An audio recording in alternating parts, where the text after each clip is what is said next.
Mm-mm. And I'm eating pizza. So we're back to the geopolitical discussions again.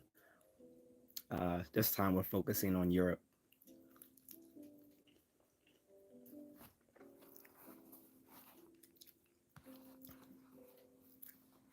And for and just to make things easier, we'll include Central Asia in there.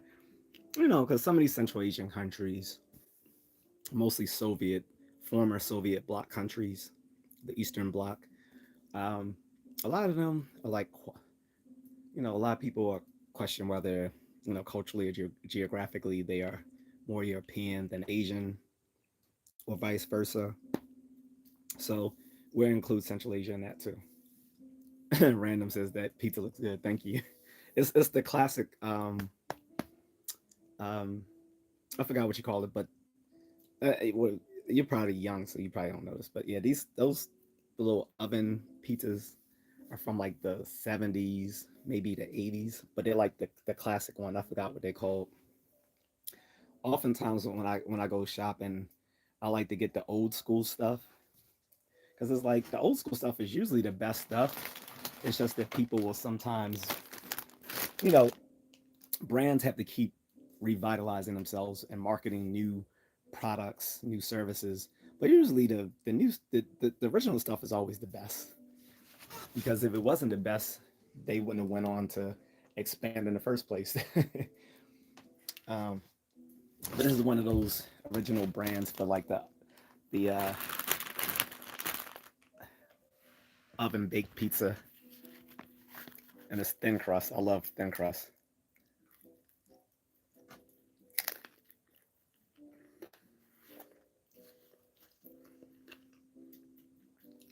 Although some occasional deep dish isn't bad either. I don't see too much deep dish here though, unless I go to like an actual pizzeria. But usually somewhere like Domino's or somewhere like that, no, they can't get it done right. Like especially since I lived in Chicago, so I'm a snob. I'm a bit of a food snob. Like to me, the food is always best where it originated. So deep dish pizza is always gonna be best in Chicago. Philly steaks are always gonna be best in Philly. Crab cakes, even though I don't eat them, always gonna be best in Maryland. Ramen is always gonna be best in Japan. Um, Bubble tea is gonna be best in Taiwan. That's where it came. That's from where it came. And so on and so on and so on. Pad Thai, I love Pad Thai. Once I had Pad Thai in Thailand, Pad Thai here is just like, whatever. Pad Thai in Thailand, you can't beat. No, I used to live in Chicago, not anymore. Um, Random says, same. I was born in the 2000s. Now I was born in 77. He said, my mom tells me about Kmart. Yeah. There, I think there's still some Kmart's around, though, if I'm not mistaken. But yeah, Kmart was everywhere in the 80s. Kmart was the Walmart of, so Kmart was the Walmart of the 80s. Okay. If that gives you a good picture of it. Let me fix my TV here. I'm listening to some Christmas jazz music, guys. Kind of get the mood going. You know, like it's like stress relief, relaxational music. It's to soothe the trolls. So, um, but anyway, so this topic is back on geopolitics again, but this time I want to talk about Europe, since we talked about America already.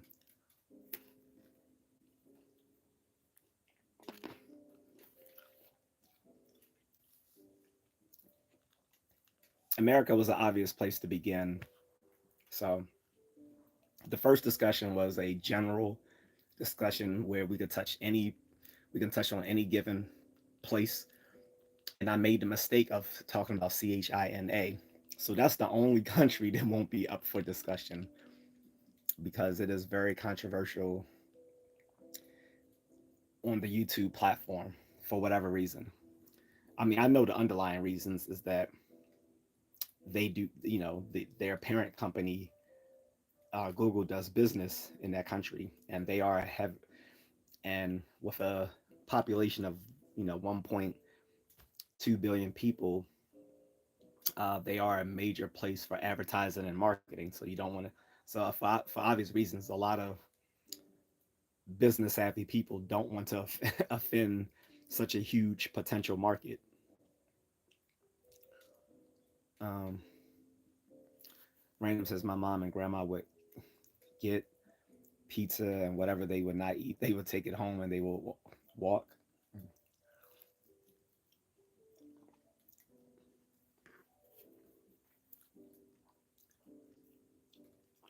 So I also want to say, so I'm doing vertical live streams, which is a more informal way to live stream, let you be more intimate with your audience. But I will do PC live streams sooner or later. When I do so, it's going to be a little bit more structured. And when I do so, I will be handling inappropriate comments a little bit differently. So I'm gonna, when I start banning people on PC live streams, I'm not gonna just ban their username anymore. What I'm gonna do is I'm gonna ban them, and it's gonna ban their IP address, meaning they can no longer appear on my channel in ever in any form and any username whatsoever, unless they completely use a different device or internet service. So I look forward to that because it's getting a little bit out of hand. I mean, it's so much out of hand now that I don't even like to stream after midnight because I know these people will appear after midnight like gremlins.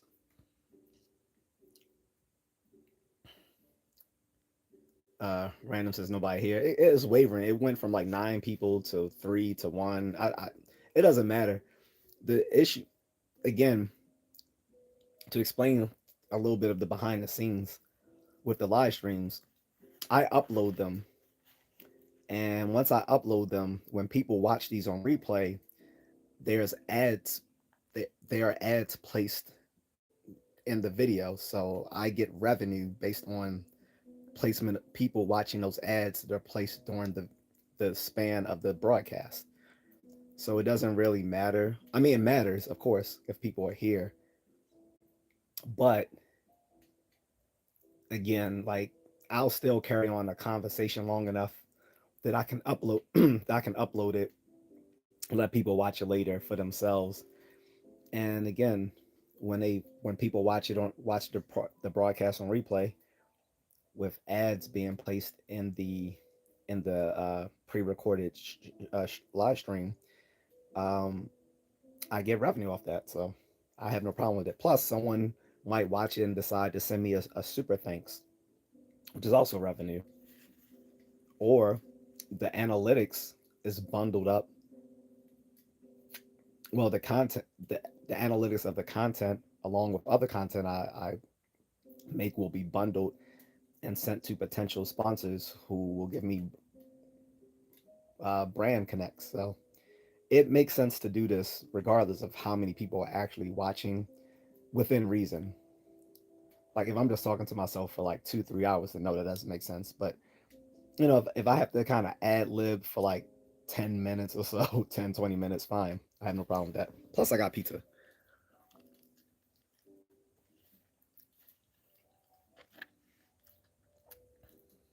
Yeah, deep dish in Chicago is good.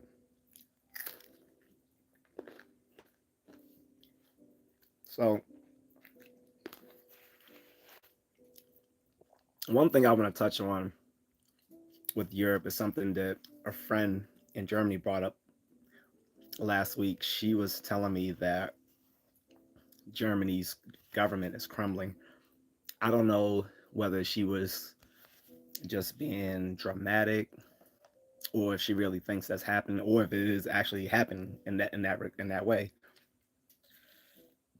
because I haven't heard of that. But that's one thing that's concerning because Germany is like one of the largest like structures this within the EU that kind of stabilizes that whole union along with France. Like France and Germany pretty much are the main bulwarks of the EU. The UK not so much. One, because of the Brexit that happened, which is stood for British exit of the EU. Also, even when the UK was part of the EU, it always was somewhat semi-autonomous.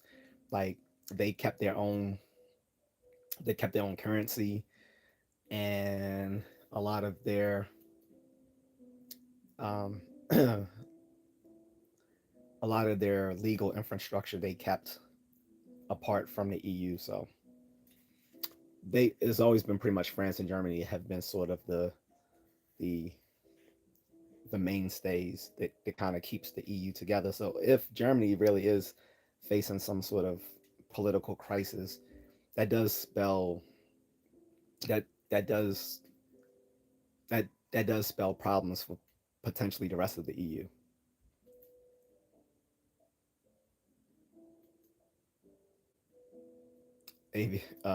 Random says you won't talk to yourself because I'm here. Well, I appreciate it.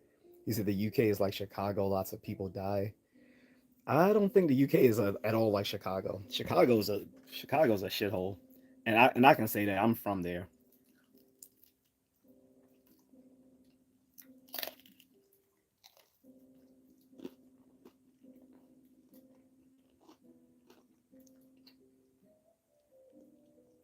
Technically, I'm not from Chicago City, but I lived in the Chicagoland area. I didn't live in the city. I lived like I would say, yeah, about an hour away from the city, and about like what 10, 15 minutes away from from Indiana on the border.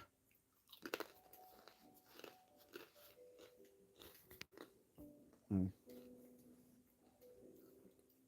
But to say Chicago and UK are the same, not really, because Chicago's a city, whereas the UK is a political union of um, several several nations. You know, England, Scotland, Wales, and Northern Ireland. Not to mention their territories overseas,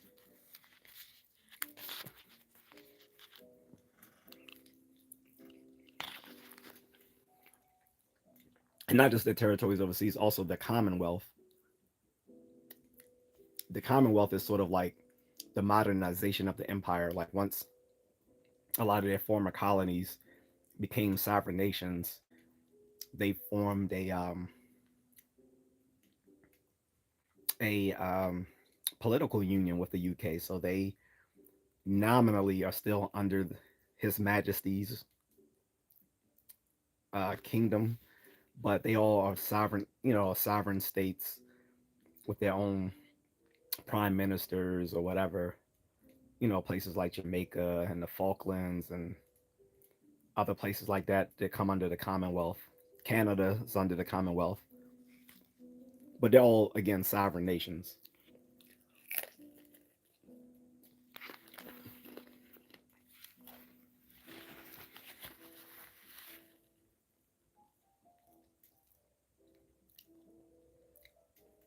Random says the Sears Tower is the biggest tower in the USA. Is it still well? They don't call it the Sears Tower anymore. They changed the name a long time ago. That's what we used to call it in the 80s and 90s. They renamed it a long time ago. But yeah, a lot of locals still call it the Sears Tower. Um, I'm not sure if it used to be the tallest building in the world, but it quickly got outsized by there's a tower I think in Canada that is taller. I'm trying to think if there's one in the U.S. The Sears Tower still might be the tallest building in the U.S., but it's definitely not the tallest in the world. You got the one in Canada, then you got the tallest currently I think in Dubai in the world. Is one in China. So yeah, Yeah, it lost its status as the tallest building in the world back in the 80s, but it may still be the tallest in the United States. But even that, I'm not sure.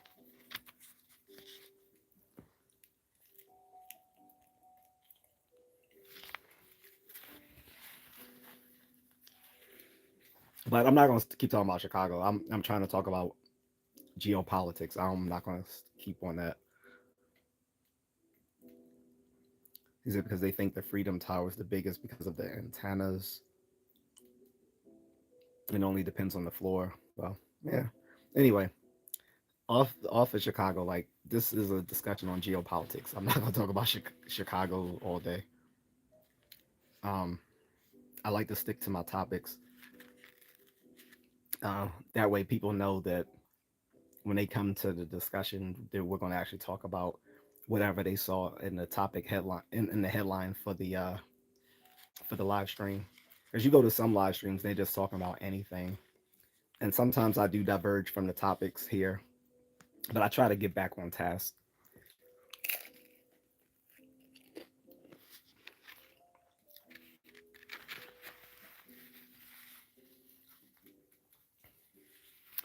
I saw Putin also in the news earlier. He was actually talking about Biden. He said, as far as his pardon of his son, he was like, I understand. He said, there's you as a. It's funny because it kind of defeats the whole idea that Putin is this evil boogeyman. It's so easy for American media to show him that way, which is convenient for Democrats, which is weird. It used to be Republicans and conservatives. They used to see They used to see Russia as the bad guy throughout most of like the Cold War, from the 50s all the way to the 90s, up into the early aughts.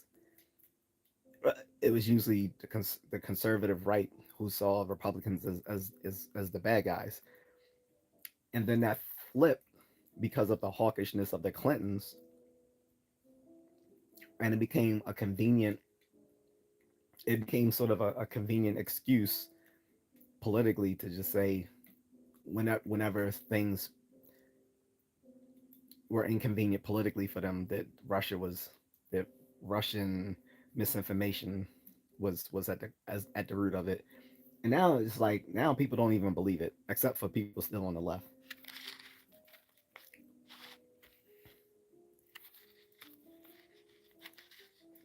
But he wasn't referring to Ukraine. He Random says I think Ukraine will win the war.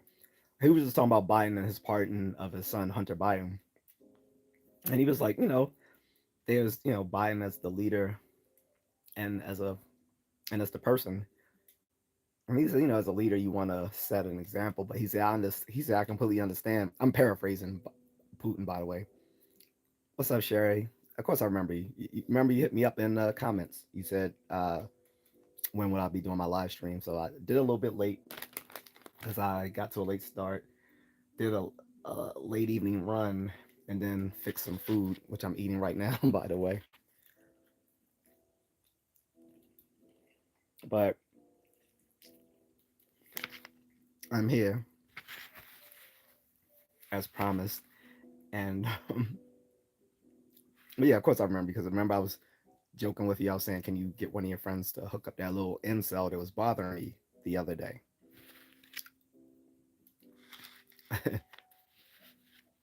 Random says, so Putin is not that bad. Of course not. Look, it, it's it's very immature to think someone's all good or all bad. It's easy just to classify people like that, but it's not very rational. No, he's not all bad. Of course not. It's easy if you watch nothing but mainstream media, you will think so. But that's not critical thinking. Critical thinking, you got to go beyond what's shown to you in the media, especially if the media is all, if all the media you watch is from a certain political vein. If you only watch stuff from MSNBC, CNN, ABC, CBS, NBC, it's all going to give you a certain a certain worldview, a certain Weltanschauung. But if and vice versa, if you only watch stuff from Fox News, um, um, what's it, Newsmax, um, all those, all those right leaning places, Blaze TV, Daily Wire, like you're gonna get that worldview.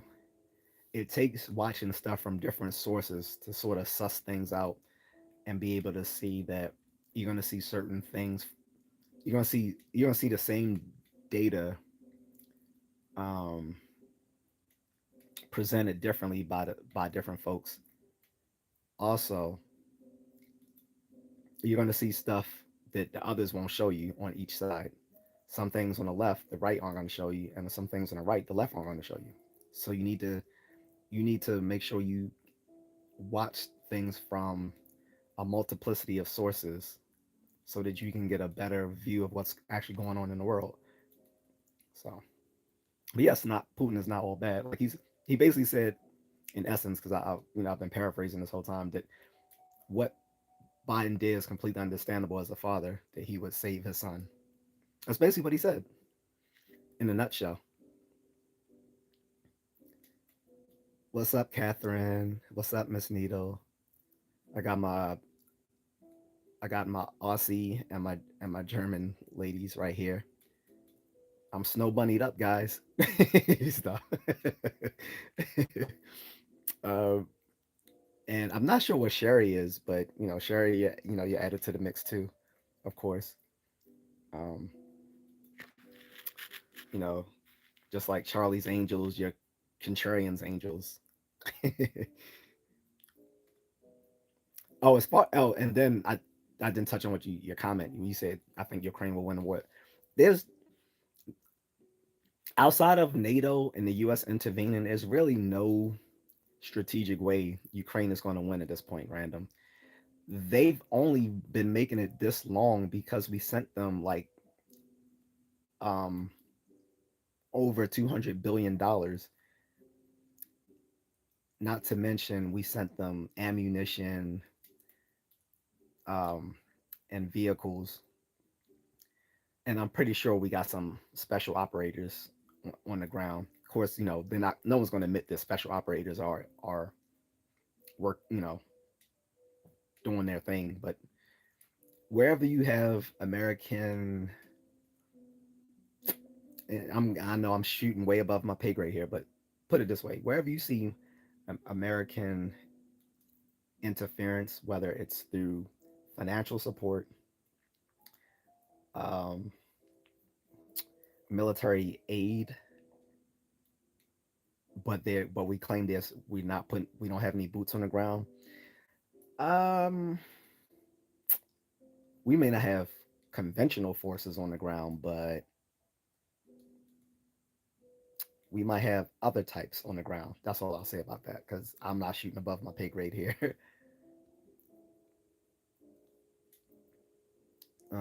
Miss Nito says to random, I highly recommend you watch shoot some videos of the channel, war stories or history, hit to get an insight to history of the world. That's a good recommendation. How you doing, by the way, Miss Nito? How you feeling today? Kat says, hey, Contrarian. What's up, Kat?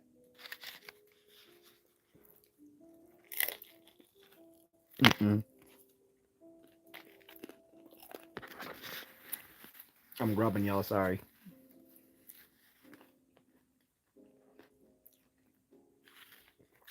Turned into a mukbang video. Miss Nito says there's skeletons in many closets. Let's keep it at that.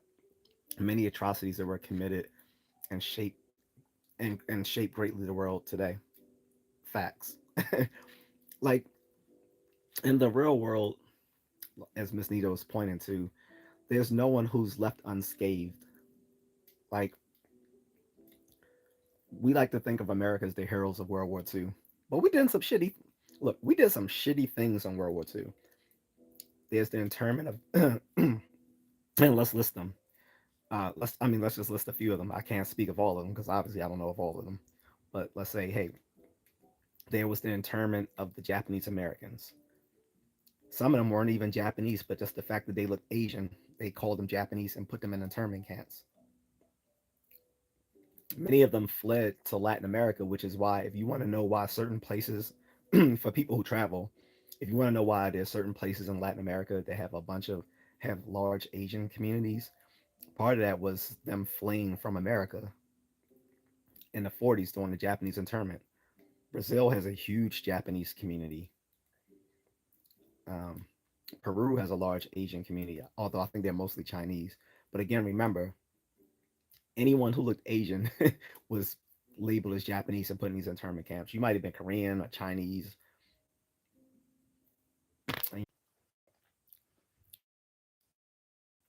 I'm bad, guys. I'm sorry.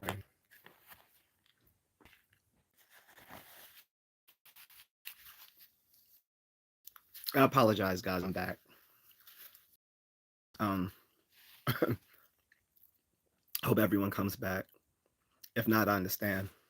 I lost connection, Wi-Fi. Nothing sinister behind it.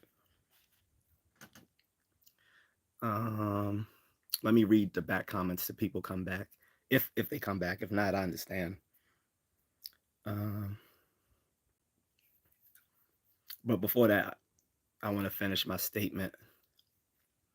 Um,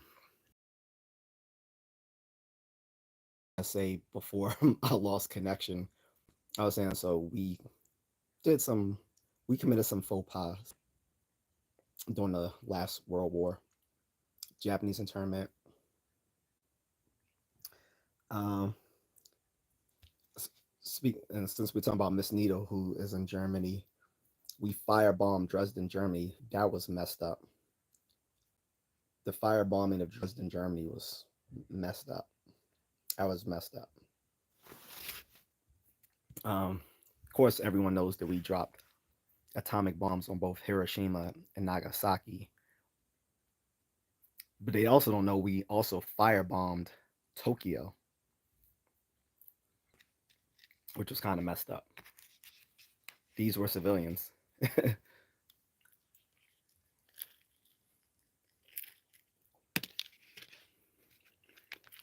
So that was messed up as well.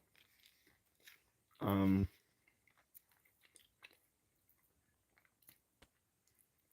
we can we let we conscripted minors into the military, like 16, 17 years old.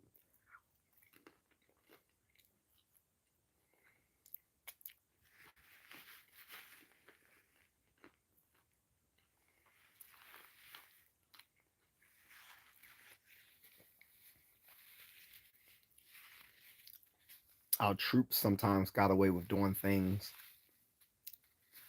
in combat that were definitely against the codes of the codes of Geneva. I'll leave it at that.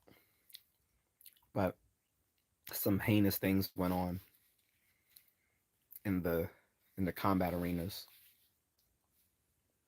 So yeah, like Miss Needle said, there's skeletons in everyone's closet except hers. She like Miss Needle's a different.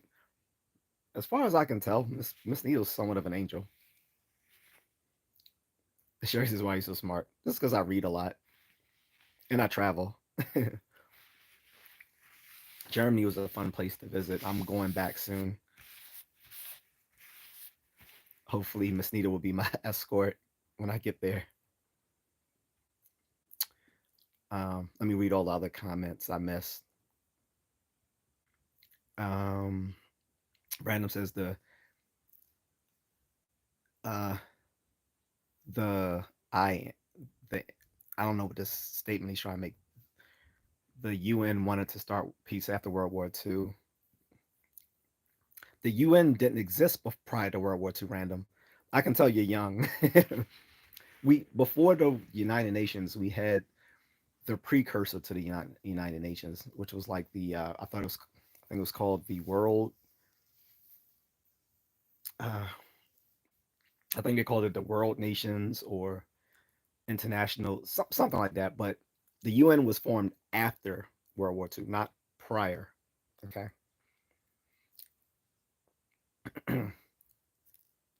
One of the things they decided to do after World War II was to let the people of the the people of the Jewish diaspora have their own state, and that's been controversial ever since. Was in the establishment of the state of Israel. I want to just talk about yes. Missy just says, "Hey, Catherine." Catherine says, "I just got out of the sauna. That's what's up." I like sauna, but I don't know if it would be something I would do like every week. It seems very dehydrating, and I already suffer from dehydration. This is why I literally drink water all day. It's also because I do long runs. The long runs dehydrate me, and then the summer is worse. So between that and heavy coffee drinking, it's like I'm always like kind of catch up with hydrating myself.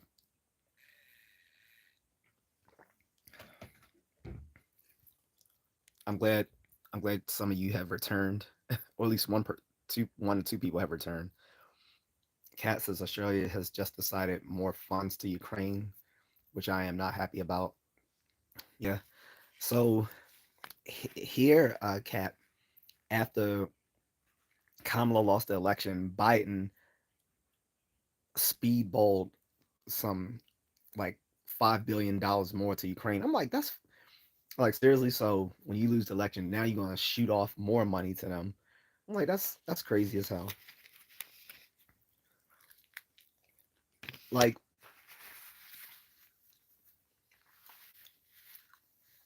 they should be working towards negotiations, not towards trying to keep the war going between Russia and Ukraine, because we're using Ukraine as a proxy for us fighting Russia.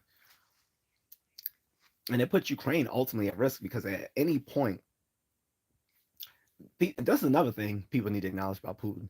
He's showing quite a bit of restraint because at any point, and he said this himself, at any point that he felt like there's like going to be direct interference by the UN or NATO, I mean by the US or NATO, he said he'll drop.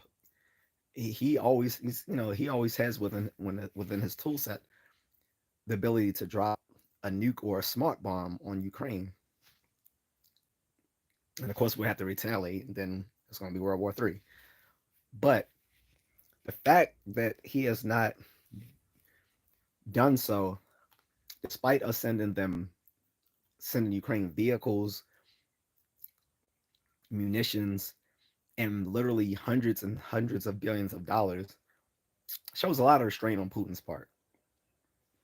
And the fact that we still send Ukraine money instead of telling them to sue for peace is ridiculous because they could have worked this shit out 2 years ago.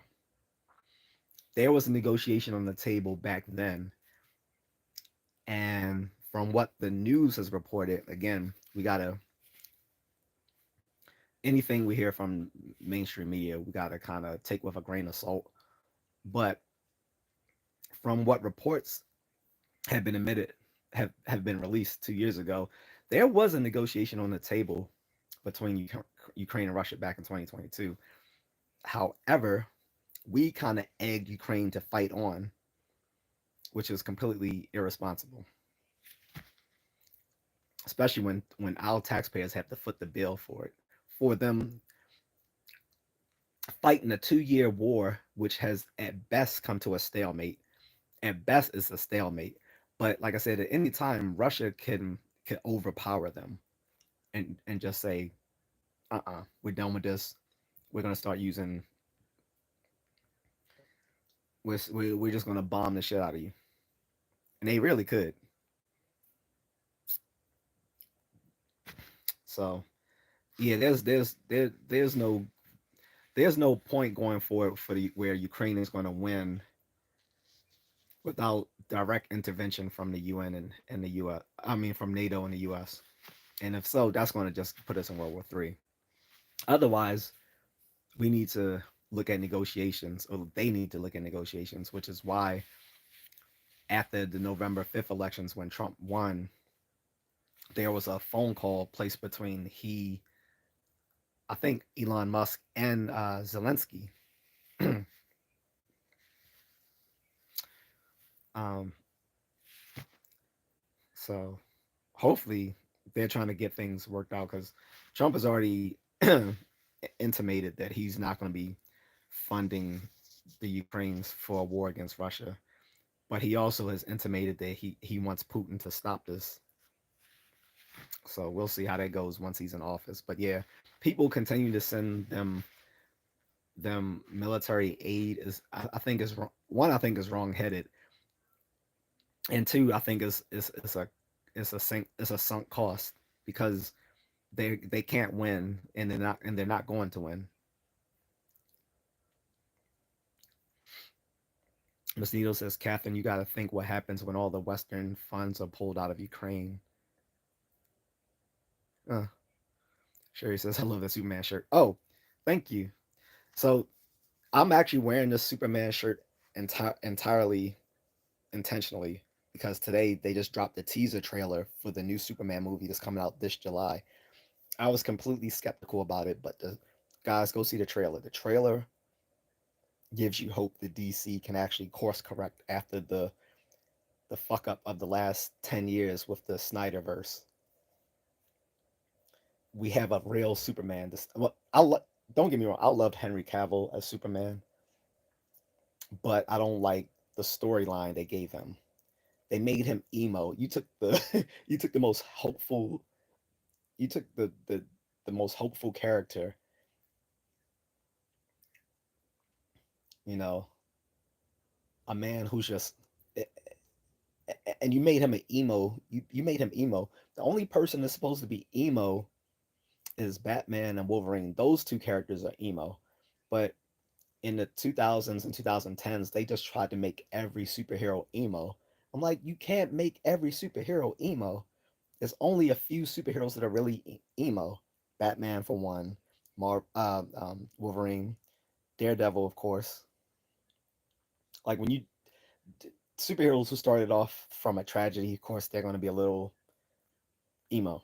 But not every character needs to be a dark hero. Like Superman is quintessentially not a dark hero. So like Zack Snyder's take on Superman was just horrible from the beginning. So they're course correcting. It's showing him as he should be shown. He's a kind man in a world that thinks kindness is old fashioned and out of touch. And that's what you're going to see in this trailer. You're not going to see you're not going to see a version of Superman like in Zack Snyder where his mother says, "Don't help people if you don't want to." That's crazy as shit. and and spoiler alert, they show Crypto the Superdog, and I think half the people are just happy just to see Crypto the Superdog in live action.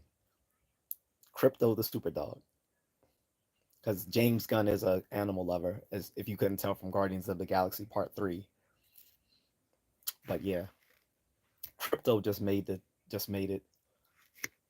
So I'm not going to harp on that. I want to get back to the geopolitical discussion. But yes, I'm wearing this on purpose, guys, just because I was so pleased with the teaser trailer today. Guys, I am a nerd, so I love that teaser trailer for for for Superman. Oh, and by the way, it's not going to be another origin story. James Gunn said he's not going to do any more superhero origin stories. He said we've seen the origin stories for Batman, Superman, and all these people.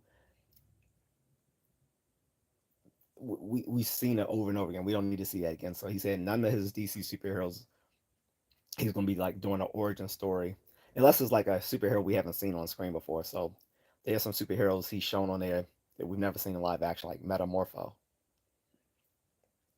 Um, and we see the Guy Gardner version of Green Lantern. He's the worst of the human Green Lanterns, Guy Gardner. If you haven't heard of him, exactly right, you probably are familiar with the Black One, John Stewart, or the other two humans,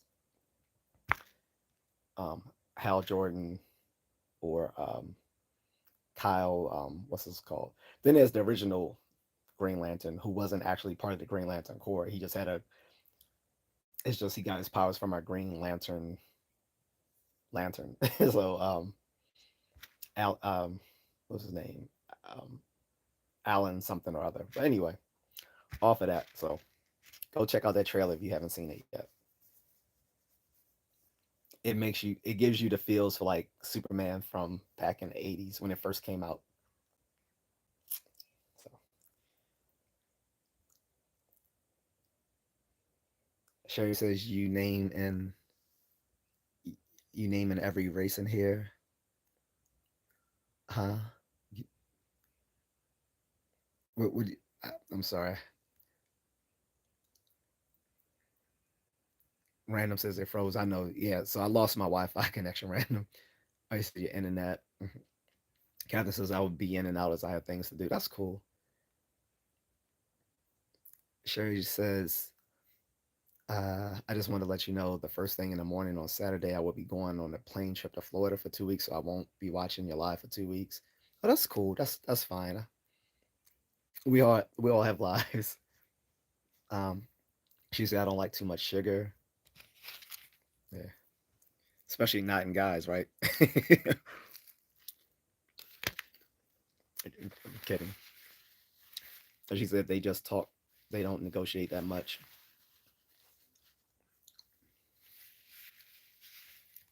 And she was referring to what I was talking about with Ukraine and Russia guys.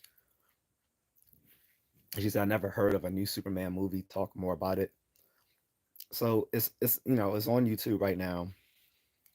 You can go to IGN. You can go to uh, you can go to the IGN channel, YouTube channel. You can go to the DC Comics YouTube channel. You can go to the Warner Brothers YouTube channel. You can go to the Nerdist YouTube channel. Um, you can go to Entertainment Tonight YouTube channel. They all got the trailer up. Um, Miss Nita says, Sherry, careful to share personal info on public chats. You never know, like when you leave your home and such. Yeah. So yeah, don't give too much personal details. I think she was just saying she's going to Florida, but yeah, definitely don't give us state. I mean, don't give us specific cities or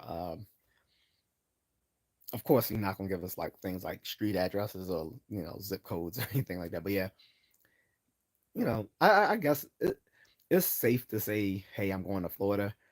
Personally, just because I have my old mindset from being in the military. For my operational security, I never tell anyone where I'm going until after I've gotten there. Um, I just think that's safer.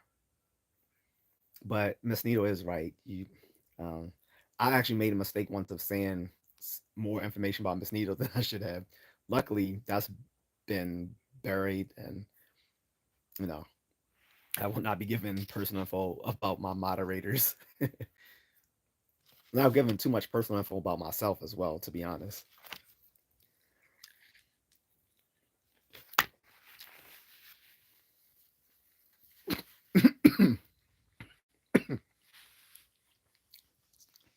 Excuse me.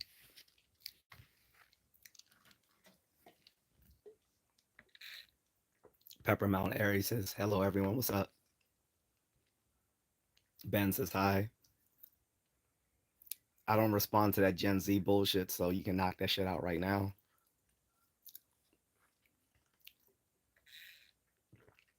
And I do know what it means, but I try to use standard American English as much as possible because I talk to an international audience, number one.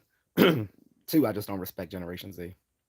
I'm gonna be completely honest. Well, I can't say that because Miss Nito is Generation Z, so I can't say that. What I'll say is mm, I don't respect effeminate men from Gen Z. I'll put it that way. I think that's a nice way to put it. Sherry says, but nobody knows where I live. Yeah, keep it that way.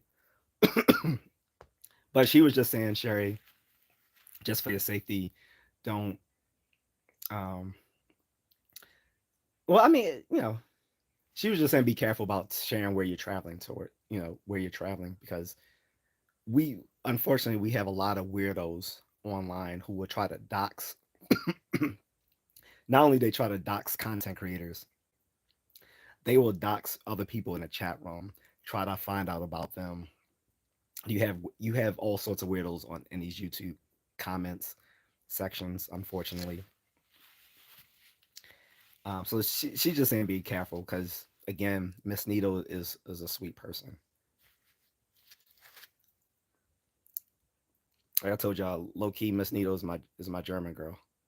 Low key. um, um, Pepper says I definitely don't post pictures until after I have traveled. Again, exactly, because you're Pepper. You're. I think you're a vet too, right? If I remember correctly, we got that OPSEC mindset, the operational security mindset. Like I don't let people know where I'm going until after I've left. Although when I first started traveling, I made the mistake of showing people where I went, but that was only like on my personal Facebook amongst my friends. It wasn't. I didn't share it publicly. I just shared it amongst the people on my friend list, whom at that time I knew everyone whom they are. Um, but yeah, I definitely wouldn't tell random people or strangers. It was only amongst my friends that I shared where I was traveling. But even now, I'll probably because my friend list has grown, has probably doubled or tripled since then, like 8 years ago. I probably will be a little bit more constrained in how much information I share about my traveling, even on my personal Facebook. I'm not even talking about the Facebook that's attached to this channel. I'm talking about my other one, my personal one that I had since 2004. Ben says LeBron James. I don't even understand what that means, but if you're saying that I look like him, then you are on crack because I don't look anything like him. Sherry says, I understand. Yeah, we just want you to be careful. We just want you to be safe. That's all. Pepper says, yes, they will. There are some sick people out here, unfortunately. Oh, I know. Trust me, dude. I get so many. Some of you guys don't see some of the comments that I see because it doesn't show them unless I hit show. But some of these comments, when I'm like scrolling through the chat room, man, it makes you pray for society if you're a prayerful person.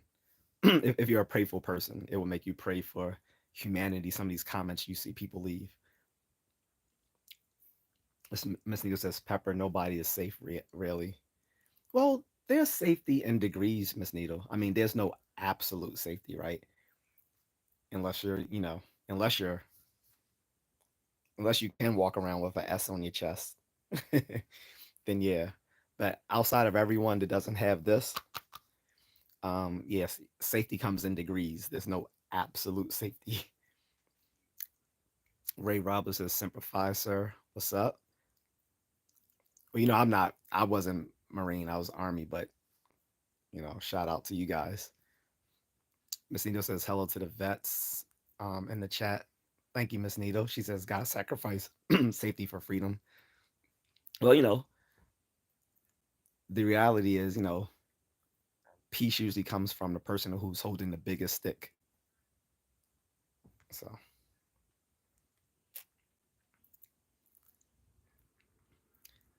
oh, I do have checking my chat filter, make sure I'm getting all my chats here. Oh, Miss Nito, I did leave you some messages offline when you get a chance. I know you don't get to check that as regularly anymore. Um, but yeah, when you get a chance, check those out. Sherry says I gotta go. I'll be back. That's no problem. We'll see you when you get back. Hopefully, if things don't go down again.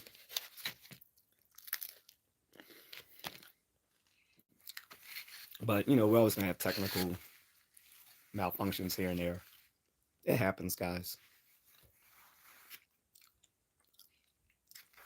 But and while we're here, Miss Nito, can you go more into the German thing we were discussing the other day?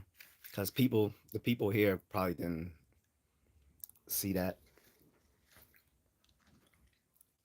except for Kat, and she's out, but she'll be back.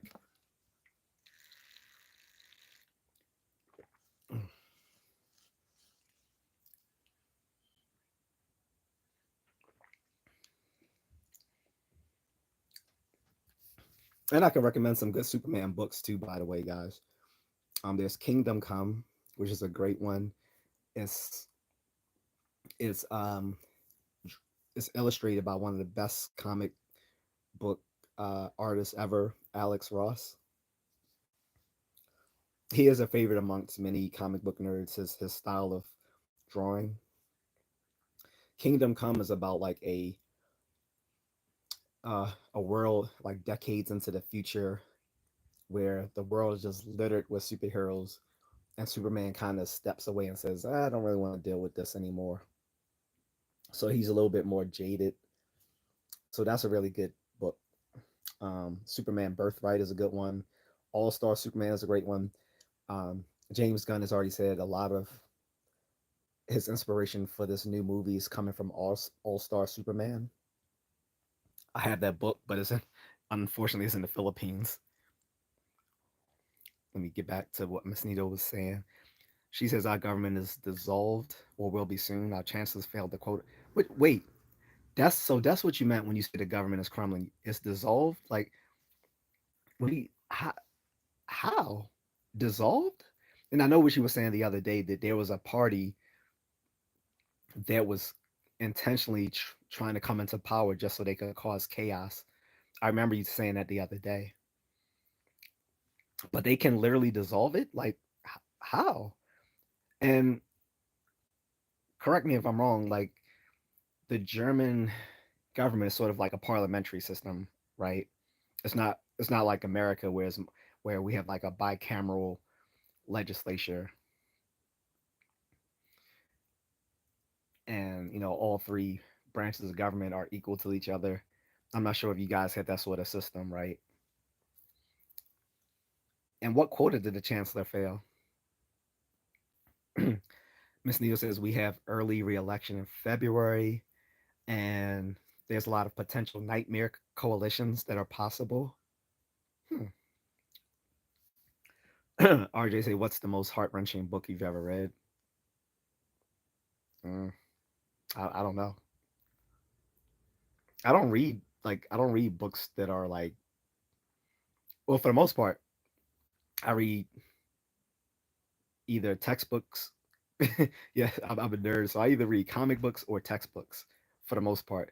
When I do read literature, it's usually like classic literature, stuff from like the, you know, 1800s, early 1900s, 1700s, you know, that sort of stuff. Like I only like pretty much classic literature when it comes to fiction. I'm kind of a literary snob, so if it's not classic lit, I really don't read it unless it's comic book related. Otherwise, I'm reading nonfiction like textbooks or history history books. So I haven't really read anything that was like sad. Um, at least not in a long time. I've read some stuff about uh the history of Eritrea, which was troubling, or mm, I don't know. That's pretty much it. Maybe some stuff that happened in the song of Ice and Fire.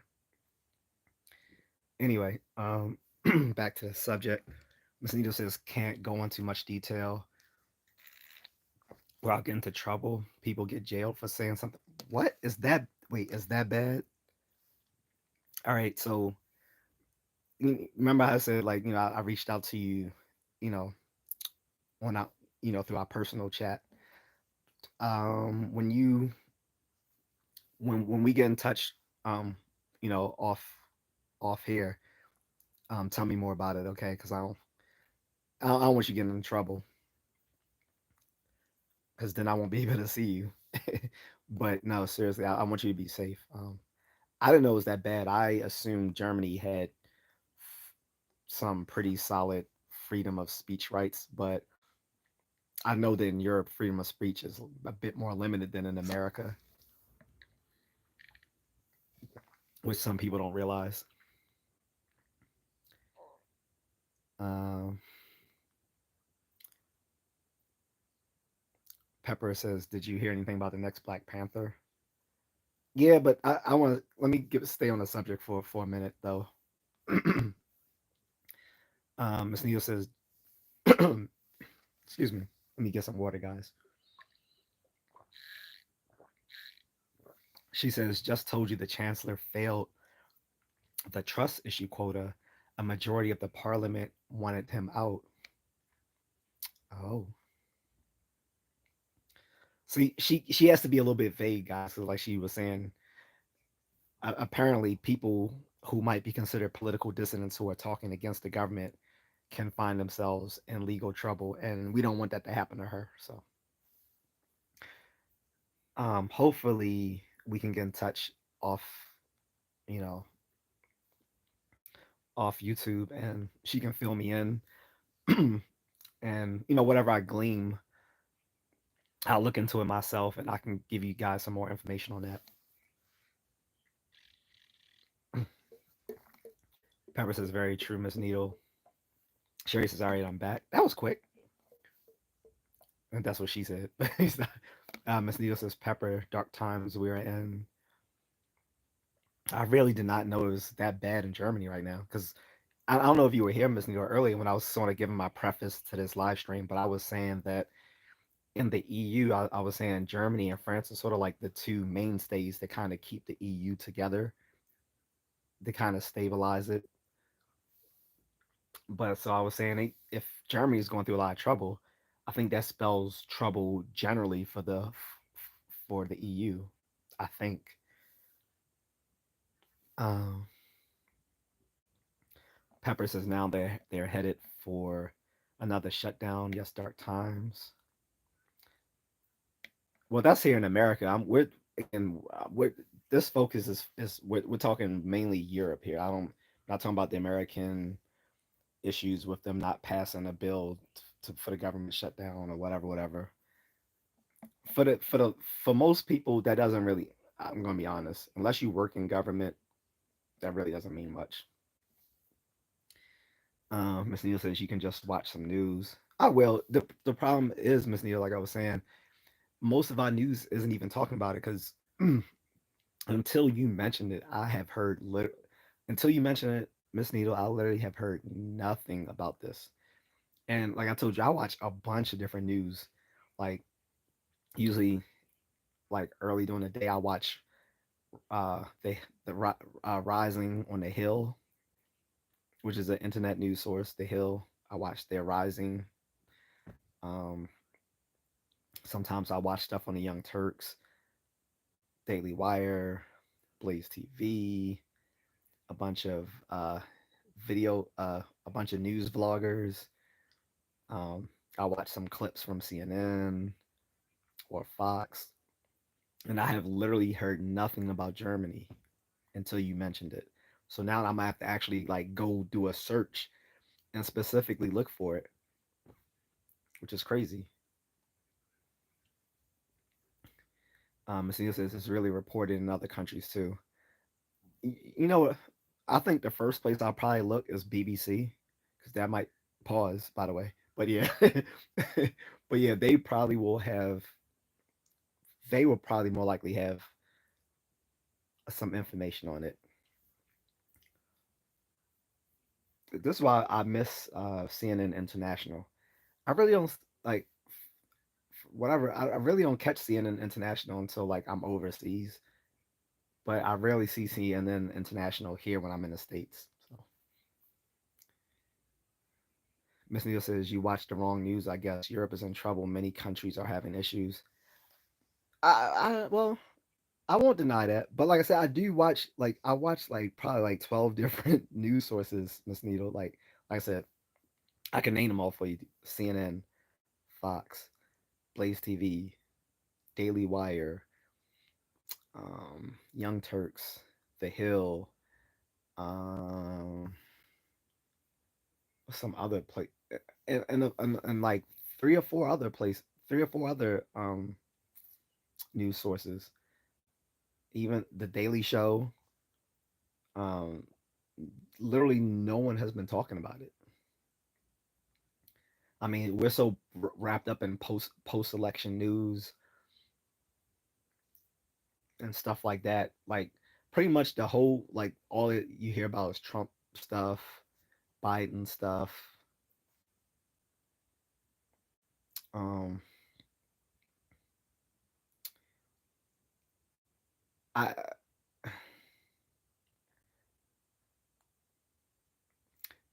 um I do have like I watch. There's a news. It's based in Japan, but it's for Americans. It's called what's it called? Um, NHK News, and I watch PBS NewsHour.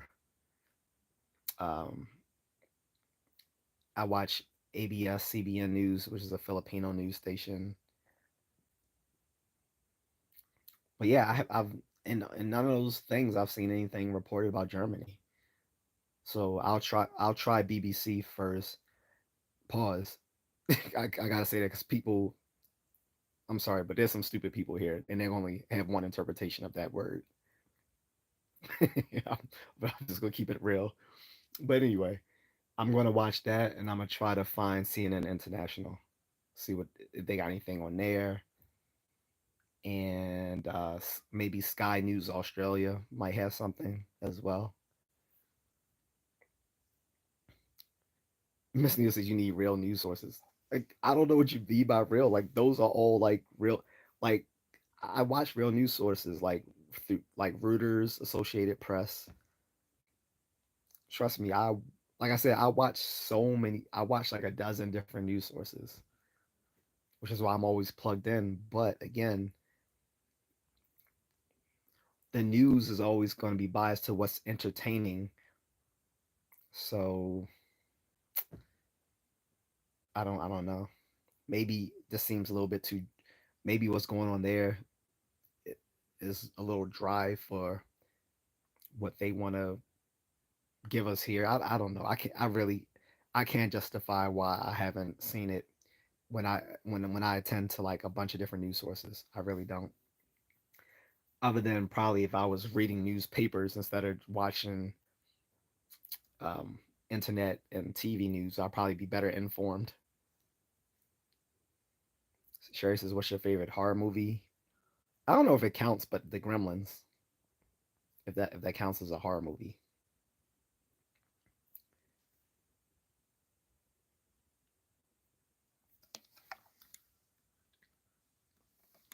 Anyway, um,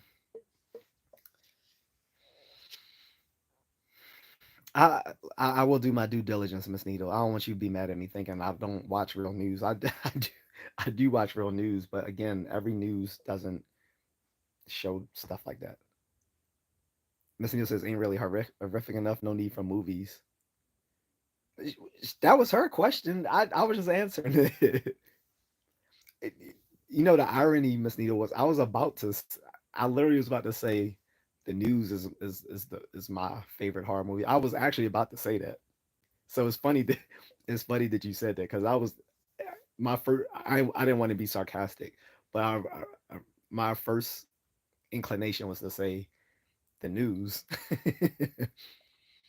But yeah, the Gremlins is my. I guess you can say it's my favorite. Some people won't consider that a horror movie because well, it's not rated R, and but I mean, there's a lot of killing. There's monsters. Like I think it counts. It's just a Christmas horror movie because it's also a Christmas movie. People don't want to deny that too. But are you okay? Because you seem really stressed, Miss Needle. Like I said, talk to me off here so we can chop it up. One, I want to make sure you're okay because if I have to get you out of the country, we can set some stuff up. All right. Um, Two, I just to touch base with how you're doing, medically, and three also because you can give me that insider information that you're not at liberty to discuss here. So she says I'm not mad. I just say you can't expect to see relevant things on local news or the mainstream media. It's the same here. They talk for ages about stuff that's really not important, and the real stuff happens in the background. That's true. So I'll tell you this: I don't even watch local news, Miss Needle. I hate the local news. I think local news is more misinformative than informative. Actually, there's one local news that I watch, and it's only online. I don't watch the actual TV channel anymore, which is the local Fox News, because it keeps me abreast of. And the only reason I watch the local Fox News is just to know what's going on in Baltimore City, because the city has gotten so much violent. It has started to become very violent again to the levels it was back in the 90s. And I can't describe to you exactly how horrific, if we're talking about horror movies, I can't explain to you how horrific Baltimore was back in the 90s. If you're not familiar with it, the only way I could tell you how to be familiar with it is to watch the show called The Wire. They used to be on HBO back in the day. If you want to catch those old seasons online or through a BitTorrent site or something like that, or I can even let you use my streaming service account if you want. Um, Actually, we'll talk about that too. But because um, yeah, what was it? But yeah, Baltimore is horrific. So that's the only local news I watch is Fox local news, because it kind of keeps me grounded with what's going on in the city, which is important because I frequent the city where because I have to go into the city often for work. Like I used like when I did like before I could work from home, I commuted to the city every day, and then it was always public transportation was always a hellish affair. Like mind you, you're speaking to someone who's an army veteran and combat trained and military trained. I mean, martial arts trained since the age of 7, and even and I carry weapons on me, and I'm still fearful in public transportation. Just 2 weeks ago, someone got shot in the head on a bus. So you want horrific, meet Baltimore, okay, or Baltimore news rather.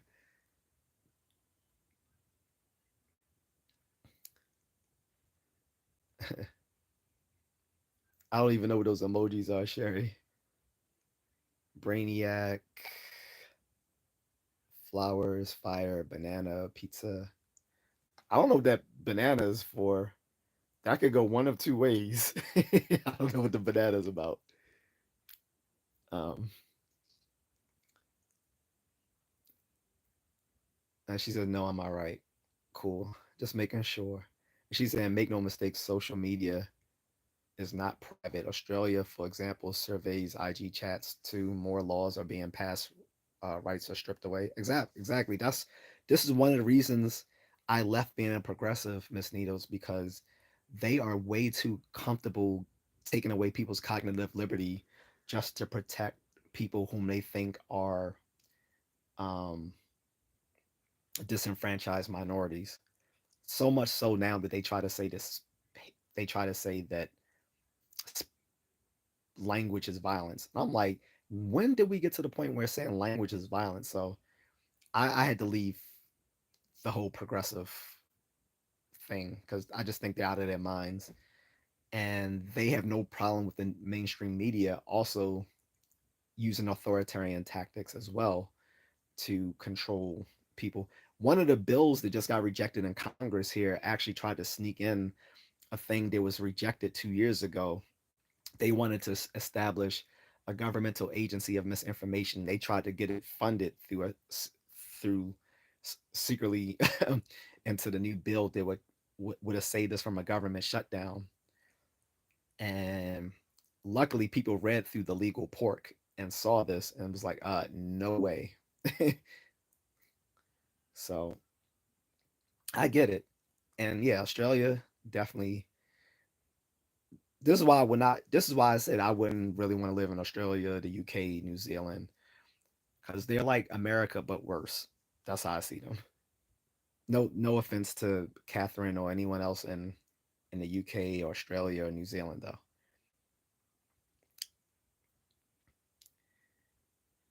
Sherry says, "Yo," she's asked where the government almost always changes the rules. True. Sherry, what did those those emojis mean? What did the banana mean, by the way? Like I said, I took that. I can interpret that one of two ways. One, well, never mind. But anyway, Miss Neal says all under the umbrella of quote unquote safety. You know history. I do.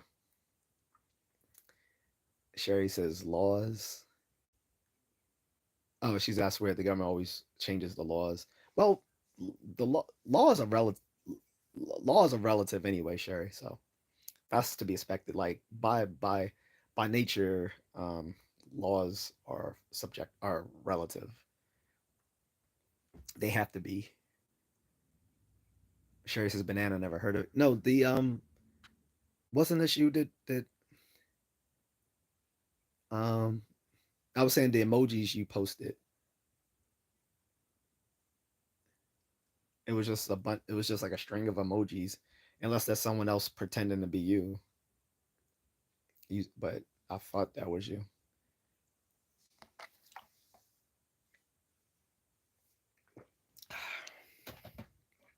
Never gonna finish my pizza.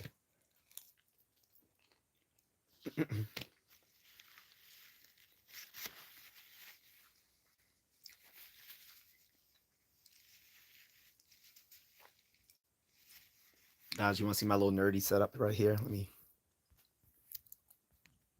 give you something right here. My little Maneki Neko cat. It's solar powered, so the light hits the little light panel. It does it on its own.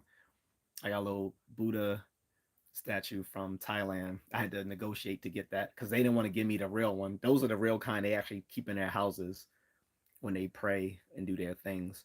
So I had to negotiate for that one. So that's like one that you'll actually see in a typical Thai house, something like that. Then I put these little Shaolin monks around him to protect him that I got from here. But almost everything on this right there on the desk is stuff I got from overseas. The lion dragon hybrid things are Chinese, but I got from a Chinese store in the Philippines. The bento box is Japanese, but I got it from a Japanese store in the Philippines. Same thing. The Maneki Neko cat and the Lucky coins. The Maneki Neko cat or the Lucky Waving cat is Japanese, but they also have them in Chinese places. So I got it from a Chinese, that same Chinese store. I got the lion hybrid thing, the elephant and the Buddhist prayer beads, also from Thailand. And way off in the corner, I got some stuff from Bali that you can't see. The unfinished stuff for my Gundam. It's also by the bento box, which is a Japanese thing, but I also bought in the Philippines. But let me switch back. And of course, the little chopsticks were like designer chopsticks. You're not really supposed to eat with those. Got those from Thailand as well. Anyway, back to the regular scheduled program. Sherry says, no, it's just me. I'm playing around. Didn't mean to put a banana there. That's actually mad cool. Thank you. You're from New York or the tri state area? Because we don't, on the East Coast, we're the only ones that say something like mad cool or whatever. And even that's dying out amongst the little younger ones with their skippity riz gat stuff. Let me stop. Gotta stay rizful.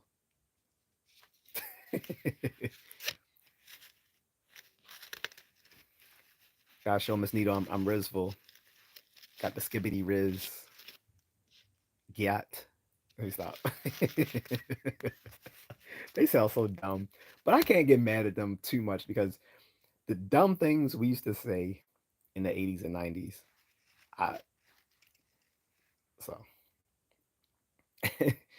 Sherry says when I went to visit one of my Asian friends, they had this whole tradition of those cat statues and dragon statues. They used that yoga mats and movies on the ground. It was so fun, trust me.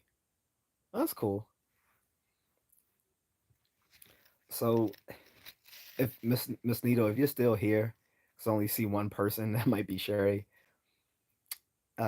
If you're still here, or when you come back, rather, um,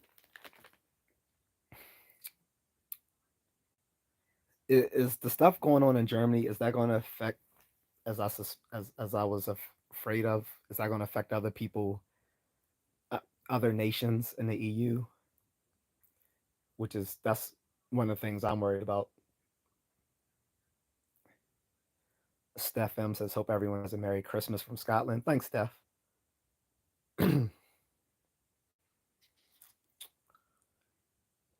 She said, "Yeah, of course it does." I know. I mean, I know, of course it does, but I meant like, how do I mean to say it? Um, I should say, how does it impact what's the rest of the EU? I think that's the better question.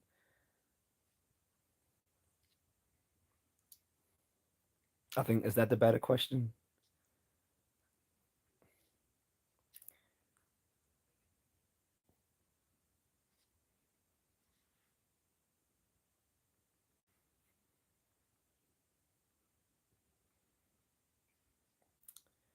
She says, especially regarding energy politics, Norway and Sweden had enough. So that was another thing you touched on the other day when you were saying something about an energy shortage. She also says France is impacted, Switzerland. It didn't help that Ukraine blew up that oil pipeline last year either. You remember, people thought it was the U.S. who did it, then they thought it was Russia who did it. I was like, no, it was Ukraine. Ukraine was the ones who did that. So I'm pretty sure that hurt with energy as well. Luckily, Russia has a huge oil thing, but when everyone turned, because everyone's, I think, like pretty much all the EU supported Ukraine during the war, like people, like Russia's oil was cut off to them. Now they need it. Um, it's so weird. Thomas Sowell was talking about this, and I need to look up into it more. But it's like, it's so weird that Russia is so rich, full of natural resources, but such a poor country. They have huge stocks of oil, diamonds, and other natural resources, and they're still one of the poorest countries, which kind of shows why socialism doesn't work. There's no reason that such a nation with the abundance of natural resources they have should be so poor. Yet they have all these Russian oligarchs who are like fucking billionaires. Or Venezuela. Venezuela is full of oil, and they're poor as dirt too. But that might that might be a different subject. I don't know.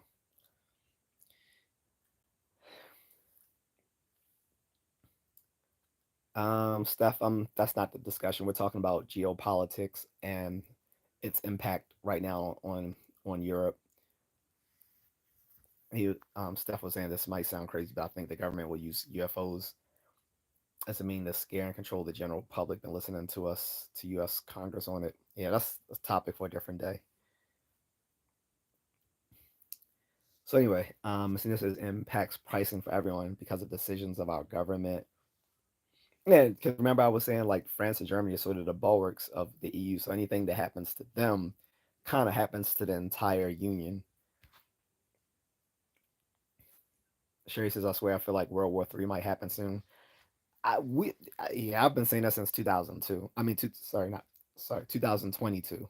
I've been saying that since 2022. That we've been edging towards war ever since we decided to send billions of billions of dollars in money, not to mention military vehicles and munition and advice to Ukraine. Like,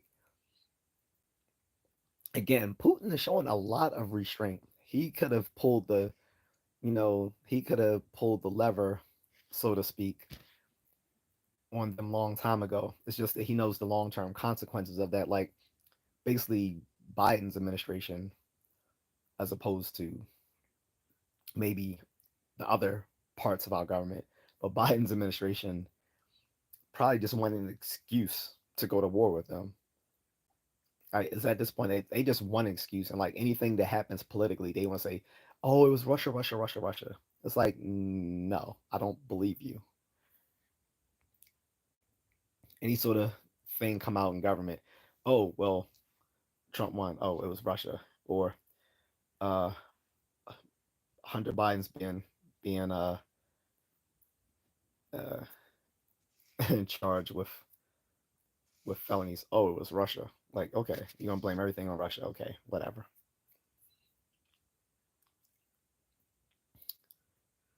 Sherry says, I don't even remember, but there was a war between one city and this one city with fighter jets or whatever you call it going back at each other. Um, what country are you referring to? I mean, there's been international skirmishes all over the world. This is why I'm having a every political discussion. I'm talking about a different region of the world because there's stuff going on all over the place. A lot of people don't know there's been an on and off skirmish between India and China for the last several years on their border, on their India's eastern border that they share with China. Like they're both clashing over an area they both dispute, and has ended up in several military casualties.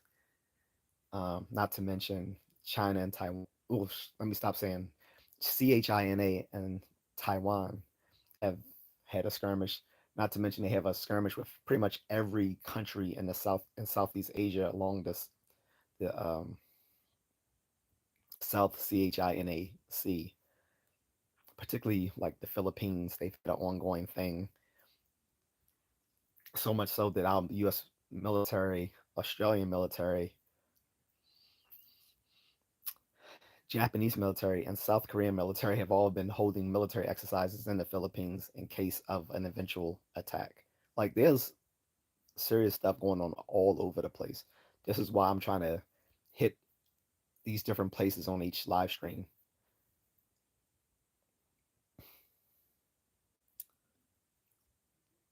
Sherry says, I don't know.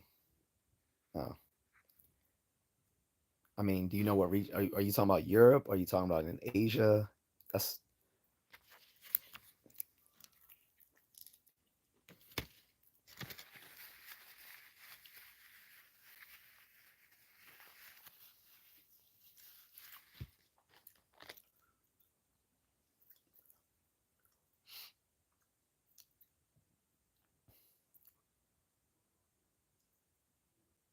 mm-mm.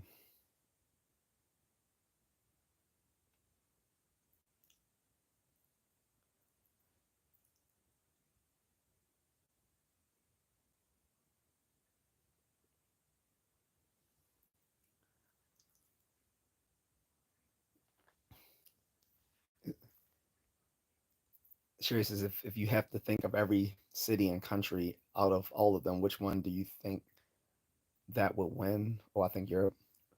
Well, city, I don't know what you mean. Do you mean countries? Like a city, cities aren't basically equipped to win wars. Countries are. So I'm not sure what you mean by which city would win. When it comes to the most powerful nations in the world, I mean, it's not hard to figure out. Basically, the cities, the countries with the largest amount of people, the largest militaries, and are nuclear powered.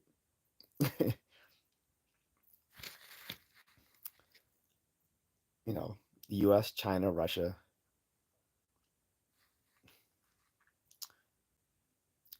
Those are the three most powerful. Um, then all the other nuclear armed countries like France, the UK. Basically all the permanent members of the UN Security Council.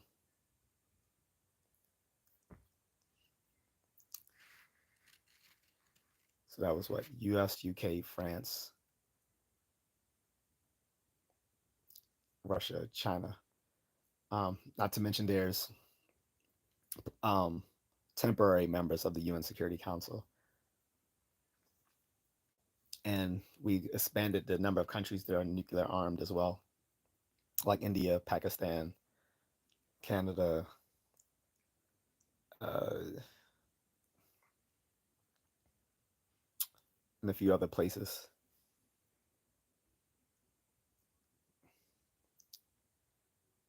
Missing says cities. Geez, you mean civil war? Right, right. Yeah, because that would be civil war if it's like between cities. That's why I'm confused as well. Sherry says, my bad. Moonlit is here. He says, like, share, sub, and super chat, guys. Sherry says, hi, Moonlit. What says, hi, Needle. Hi, Sherry. Yeah, you must mean, I don't know. Yeah, I don't know if you mean a civil war within a country, because just saying a city, I mean, just saying cities, that could be anywhere within Europe. Miss Needle says, hey, Moon.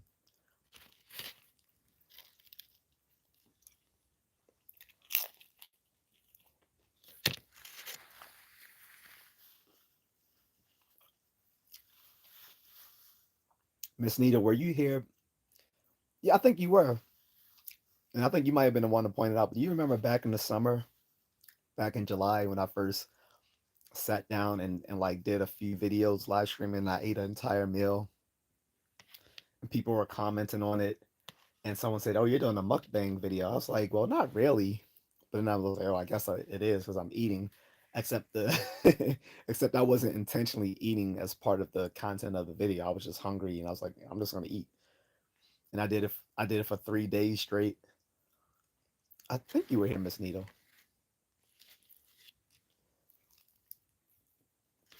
Mm. Oh, you that what? Yep. So you've been here for a while. Told y'all, Miss Needle. T- Told y'all, Miss Needle is my German ride or die, guys. The chicken with the bones. Yeah, but remember also when I had the it wasn't roast beef. Mm, it was some sort of beef. I think. Pause, by the way, but it was some kind of beef or something. People was like, "Oh, it's not fully done." I'm like, "It is fully done." I was like, I don't like my meat well done because it destroys the meat." And people was like, "Nah, that's too raw." Remember? So it wasn't. That was the other day. 'Cause like I said, it was one when I had chicken, one when I had like it was like with noodles, right?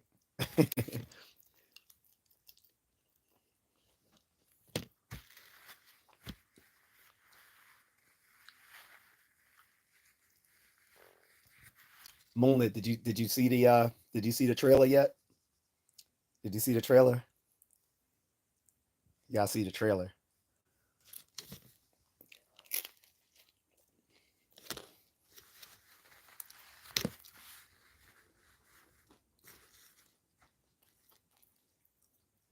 The Superman trailer.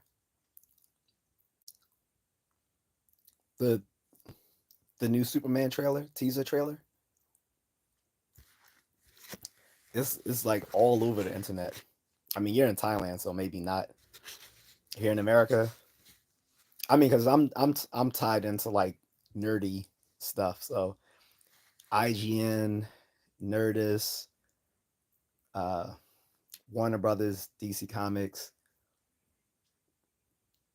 Entertainment Tonight, all of them, posted the trailer, um, and everyone was like, "Oh, it's so good." I'm like, "Yeah, it is."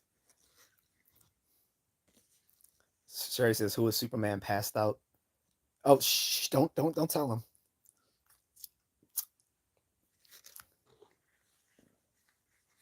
Moonlight says, "Bro, I'll check it out after you stream." Sherry says, "Poor Superman." All right. If if if if Miss Needle doesn't mind, I'm gonna take just a 5 minute um break to talk about Superman. Just 5 minutes, guys. if I go beyond 5 minutes, let me know. And I'm not going to spoil the sorry, the trailer for Moonlit or anyone else. Helen Argerlu. First of all, hello, welcome to the stream. This stream is about the geopolitics, uh, and today I'm talking about Europe. Each day I'm going to be focusing on a different region of the world as far as geopolitics and what's going on currently in the news. Um, but doing a, I was just taking a little tangent away from my main discussion to talk about Superman because of the trailer, because someone brought it up. Miss Neil said your stream, your rules. I know, but you're my, I believe you're my first moderator, aside from the wifey. So I wanted to make sure. Uh, you know, matter of fact, also I just found out they gave a new They updated the platform so I can make more people managing moderators. So I was actually going to ask you about that when you came back. So if you would like, I would like to make you a managing moderator too. But to fill Sherry in, because she was saying poor Superman, I just wanted to fill her in some facts about Superman. Uh, Even when he's down and out, you can count on that man. Like he's pretty. Depending on what type of oh, it would take more than 5 minutes to go into all the different versions of Superman. But once he gets some of that sunlight, he's good to go. Like his Kryptonian bodies are basically like they feel themselves through solar energy. Like he actually doesn't actually even have to eat food. Like he can just soak up sunlight and be good to go. He chooses to eat, but Kryptonian biology is completely different from humans. They just look human on the outside, pretty much. That's all. Well, that's what I want to say as far as the trailer goes. Because if I say anything else, it's going to ruin the teaser trailer for Moonlit and other people who want to see it. But he's the strongest. Well, he's the strongest superhero on Earth. I'll put it that way. He's not the strongest character in DC, but he's like the strongest superhero on Earth. Just like Lex Luthor is the smartest person on Earth. So they're like a natural foil for each other. The strongest person versus the smartest person, and then Batman is now like the second smartest person, of course, because he's Batman, which is actually my favorite superhero. But anyway, uh,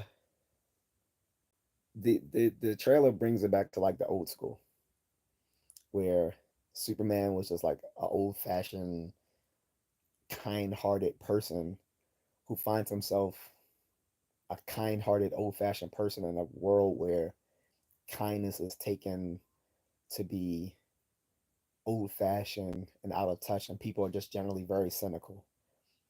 They touch a little bit on that in the original Superman in 1978, but it's still kind of cheesy. And the funny thing is that like one of the most cynical people in the movie, in the old 78 movie, is Lois herself, Lois Lane. In this movie, we're probably gonna see like a Superman in today's world, more or less. The good thing is instead of it instead of putting it's like instead of we go into a movie where they put Superman in our world per se, it's more like we're seeing Superman in his world. Like people are getting tired of these superhero movies where they say, "Well, what would it be for them like in the real world?" Like Christopher Nolan did that with Batman, and it was good, but he didn't try to change fundamentally who Batman was to our version of reality, the way Zack Snyder tried to do with Superman in Man of Steel, which is why it was such a horrible movie.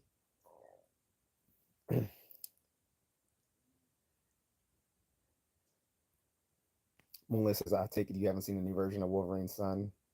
Which one? Did because he died? They brought Dakin back.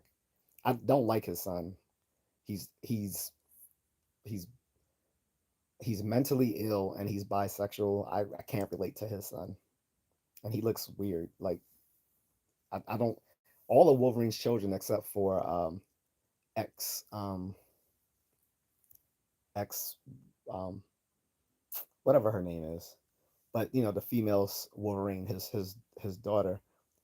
All the other ones, all his other children suck, especially Dakin, whatever his name is, the half Japanese bisexual mentally ill dude. He died in the old comics. I don't like his children. I don't read any. I don't like, and plus I don't like derivative characters. I only read about like I want to read about Superman. I don't want to read about Superboy. I want to read about Batman. I want to read about Nightwing. I want to read about Wolverine. I don't want to read about Dakin or X whatever 27 whatever her name is. Laura. I want to read about Captain America, not Falcon. Now I'm playing Captain America. Like I don't like derivative characters. So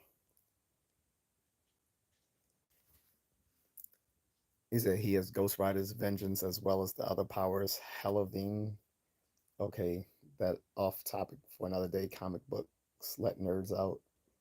He says Superman is insanely overpowered, making him a beast. Yeah, but it depends like on how they pre-crisis Superman was the most outrageous. Like pre-crisis Superman is when people stopped liking him because they just thought he was too unrelatable. So that's when they tried to rein in his powers pre-crisis Superman with the Crisis on Infinite Earths. They made him more, so-called more relatable and gave him scaled down his powers a bit. But even after pre-crisis Superman, post-crisis Superman is still pretty OP. But that's what we expect because he's the reason is he's the quintessential superhero. He's the very first superhero in comic books. And because you have all these little wanted, because every time they try to make a superhero after him, they try to make them outdo Superman. So the writers of Superman have to readjust his powers to keep him still the most the most powerful superhero. Because when you make up all these other Superman like characters that try to outdo Superman, it's like, all right, well, we're just gonna adjust.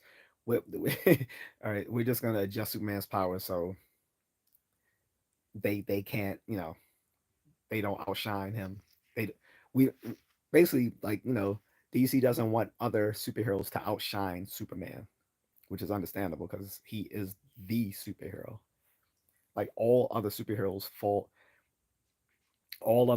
follow his lead, and actually, I'll say more generally, all superheroes follow the Trinity.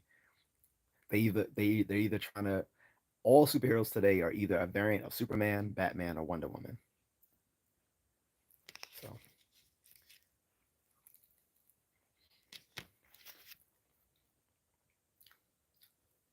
um, Mullen says agreed. But now, like I said, let's get back to the geopolitics discussion, as I promised Miss Needle. Because if I don't keep my promise, she's gonna make me eat something weird like that weird vegetable she kept telling me I was gonna she's gonna make me eat back in the summer.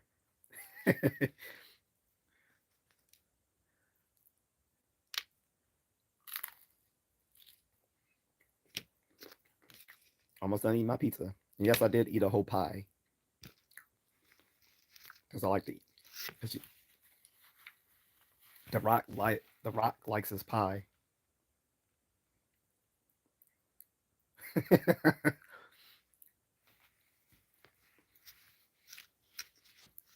That especially that the Rock enjoys his poutine pie.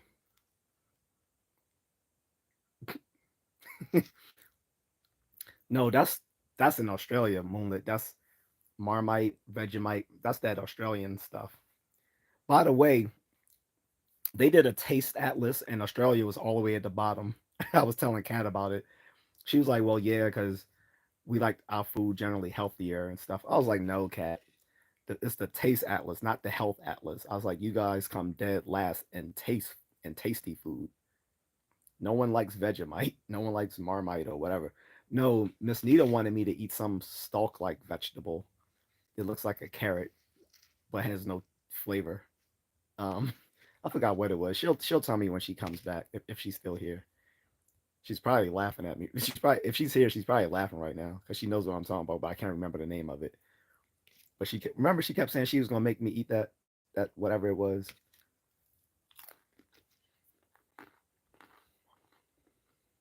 And I actually had to go look it up. Mona says, "Oh, Wu-Tang Pie, you gonna get in trouble."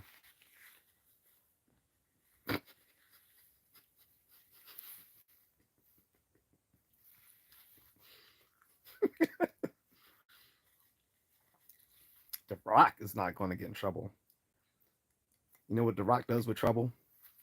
I'll take that trouble, sign a some bitch up, turn the some no, turn the some bitch sideways, shine up real nice, and shove it straight up there. Candy.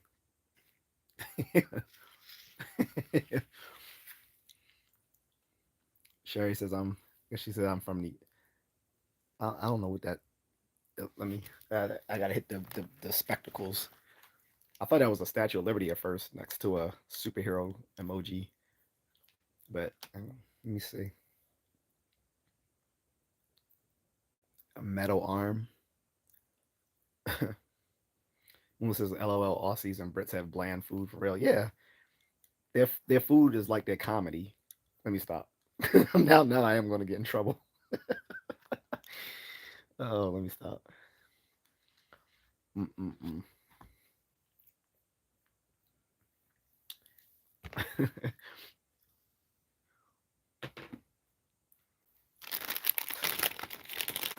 And Melissa totally agree. Sherry says Spider Man might come in. The Rock will give him the people's elbow too.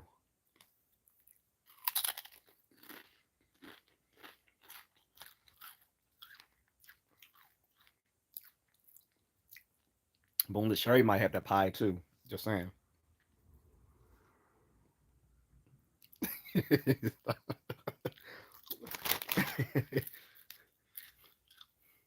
All right, let me start. All right, get back to the discussion, guys. So right now, according to Miss Needle, and I have no reason to disagree with her.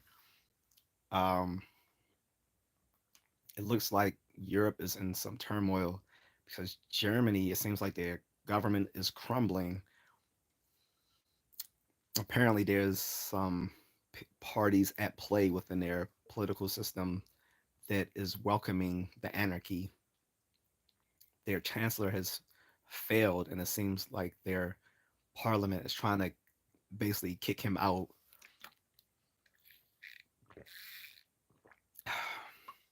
There's an energy crisis that is going to affect most of them, and that's funny because that's not even all the stuff I was thinking about when I was thinking about Europe's political issues right now.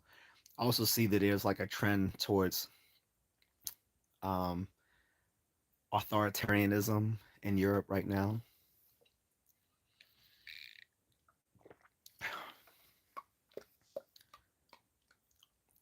Moon was laughing. Sherry says somebody needs to do the rocks raise elbow.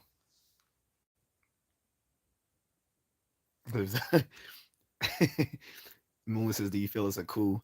I can't say because I don't really know what's going on. I'm hoping I can touch base with Miss Needle, um, off camera, so she can fill me in. But she says she can't be too specific on here because she's in there actually like she claims that they're actually jailing political dissidents who talk out against what's happening right now. So if it's as bad as she says it is, who knows? I can't say it's a coup if it's within the system. I don't know. I mean, it's not like a military coup. This is like sort of like when a radical group takes power, sort of like I hate to say this, but yeah, sort of like the Nazis. Like when the Nazis came into power as they started as the National Socialist Party. they were just one of many multiple political parties at the time that came into power because people felt really a lot of the people felt disaffected by the the the economic troubles of Germany coming from the aftermath of World War I. And um, it this might be another example of that, like an extremist party or people or extremists within the parties working in unison to cause mayhem to bring down a system that they dislike. I can't. So because I don't know enough about what's going on, I have to find out. And Miss Neal was saying I need to find some better news sources to see what's going on. Look like she's not here anymore, I guess. Unfortunately, because I was trying to ask her if she wanted to be my managing moderator.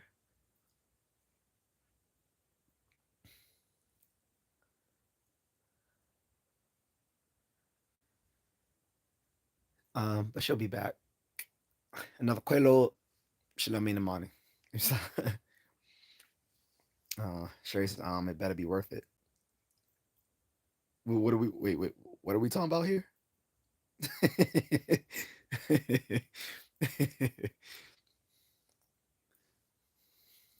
That's funny. Oh, it's getting late, guys. It's 12:47. Did not know it went on this late. And plus, I know Moon, you're probably going to start your own stream soon. He said there's a huge German and Russian presence here. Wow, I know there's a lot of Russians in Thailand, but I thought it was normally like the Russian women coming there for sex work. Because you'll see Russian women everywhere for sex work, which usually means there's some sort of, well, I don't want to get into all that, but I, I'll just say it's some sort of, usually some sort of organized crime or something.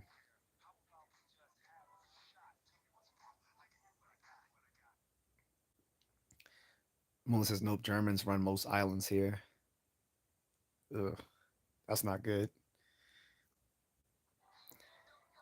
Because they're usually all the, I'm sorry, I don't want to stereotype, but it's usually old those creepy old German men and Australian men in Thailand that look like the typical sex pat. I'm just gonna keep it all the way 100. Like you'll see these guys look like they're fucking 100 years old, saggy ass balls walking around with a little 19-year-old Thai girl, and it's usually some little Euro trash from like Germany or some Aussie dude. I'm just gonna keep it a buck.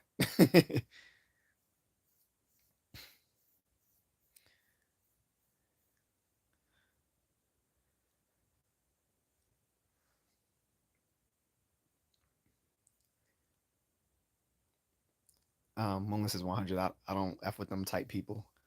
Yeah, they look creepy as shit. They be I don't see them as much as in Bangkok because because I didn't really hang out in the red light districts of Bangkok like that, except for when I was in um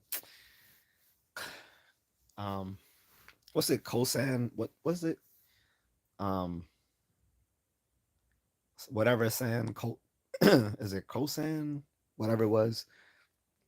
But Pattaya, like even if you're not on the strip, all of Pattaya is a sex light district. This is what I was trying to tell one of my friends and some other people. I was like, even when you're not on the strip, all of Pattaya is a red light district because like literally anywhere in Pattaya, like you can get pay for play. Like your hotel, the restaurants, wherever. You don't actually even have to like you don't have to be on Walking Street in Pattaya. Like the whole city is just a red light district. Khao San Road, yeah. Yeah, Khao San was fun though. I'm not gonna even lie. I didn't really see like I guess as I was with my wifey though, but when we were walking around, I didn't really notice like it was lit, but I didn't really notice like a bunch of like bar girls or anything like that. And when I was in Pattaya, it was during the it was during the daytime because we went there in the morning to get out to the islands, and we missed that. So then we just kind of walked around, and then I ended up going to a gym and working out there for several hours. Then when we came back, it was nighttime, but we didn't go back on Walking Street when it was nighttime. When we left, because when we left the gym, it was nighttime, so we just took a Uber all the way back to Bangkok. Melissa says Pattaya is disgusting. Yeah, that's why I don't like. That's the only thing I don't like about this one YouTube vlogger. I mean, I like the guy Richie Mack. Have you heard of his YouTube mullet? Richie Mack's Zoom to Thailand. I like his content because it's really high quality, and I like Richie Mack. He's like a sort of like a has been actor who now lives there with his Thai girlfriend, but he's always trying to like give big ups to Pattaya. I'm like, come on, Pattaya is like a cringy ass red light district. Like it's come up a little bit. Like I'll like I'll be fair and say it's now just not it's not just merely a red light district anymore. Like now you can actually go there for like family fun activities, especially during the daytime. But it's still best known as the biggest international red light district in the world. Like that's literally what it's known for. And I mean, like they had that really nice concert there last year because it's usually held in America and they held it in Pattaya, so that was like a huge big up for them. So if they start cleaning up their act, it, they Pattaya could maybe rival Bangkok, but there's really nothing there. Like there's a temple, but there's like several temples in Bangkok you can go see. Um, there's like a few Muay Thai gyms, but there's dozens of Muay Thai gyms in Bangkok. Um, and I think the best one is Tiger Gym in Phuket. A lot of people say Phuket is better than Pattaya, but anyway, um, Sherry says yeah, but Sherry, Melissa says yeah, Khao Road. Yes, you didn't go in the underground, then it's straight vampires. Yeah, I'm not gonna take any. I'm not gonna go anywhere sketchy with the wife. I mean, I really wouldn't go anywhere sketchy on my own either, but definitely not taking my wife anywhere sketchy. Like I don't, me, I don't like being around people that's gonna potentially endanger my safety or someone who's under my care, like my wife. So I don't go into sketchy areas because I don't go into sketchy areas here in America. So I'm not gonna do it overseas. I'm not going anywhere where people are doing drugs and looking shifty. I don't trust, you know, I don't trust people when they are high, especially when they're foreign and they think you're rich and a easy target. Amon says Bangkok is cleaned up on it, and soy Kanoi are safe. Amon says the black dude that goes on walks live, he's a effing gump. I don't like him. Mm, no, you thinking of Sun? I think you're thinking of Sunshine Shoulders, that cringy old black guy in the Philippines. That's Sunshine Shoulders. Dude acts like he's like he just he seemed like he's like straight out of prison and started living in the Philippines. He's so weird. And he tells people, "Hey, you can date bar girls and stuff like that." Then he later says, "Oh, I never said guys can should date prostitutes and bar girls." But whatever. You think the Sunshine Shoulders? I'm talking about Zoom to Thailand. Two different, completely different content creators. Richie Mack makes high quality content, and he knows celebrities. Like he knows like top level celebrities. They're completely different people. Like he like anywhere from Jerry Seinfeld to brother from the fifth state, brother from the fifth floor. Um, like he's known like a lot of celebrities because he used to work in Hollywood. He was like a low level celebrity back in the 90s and probably 80s too.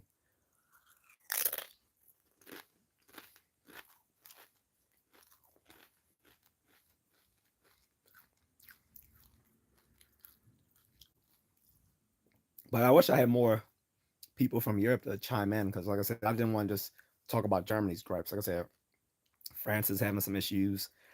The UK is having some issues. Like they're still dealing with the ramifications of Brexit.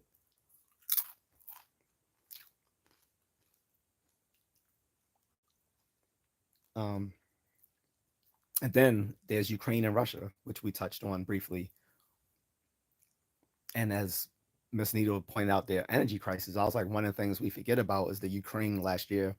We found out they blew up the oil, that huge oil pipeline that people first thought that America was responsible for doing, or that Russia was doing, had done, but it was the Ukraine did it. The upper level leader in their government ordered the blow up of that oil line. This makes you think, how did the president not know that? Vladimir Zelensky. But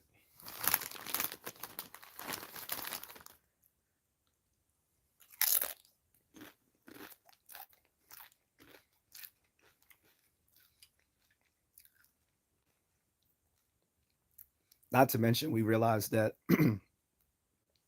a lot of stuff that Putin accused him of is actually true.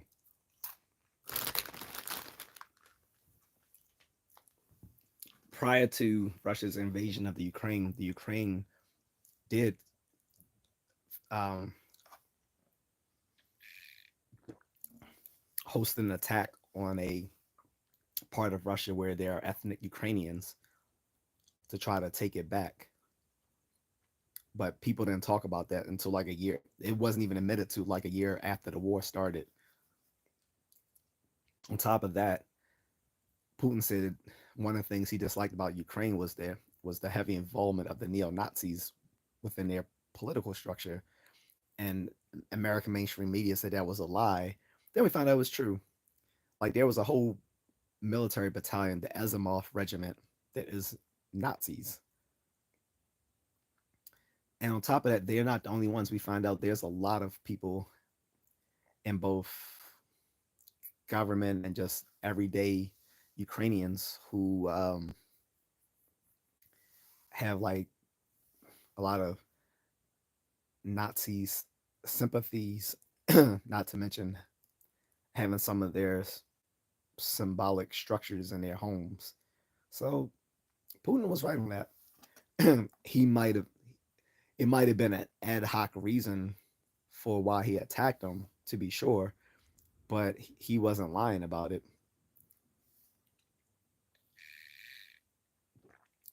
And I mean, a lot of people have already suspected, for the most part, that a lot of the former Eastern Bloc um,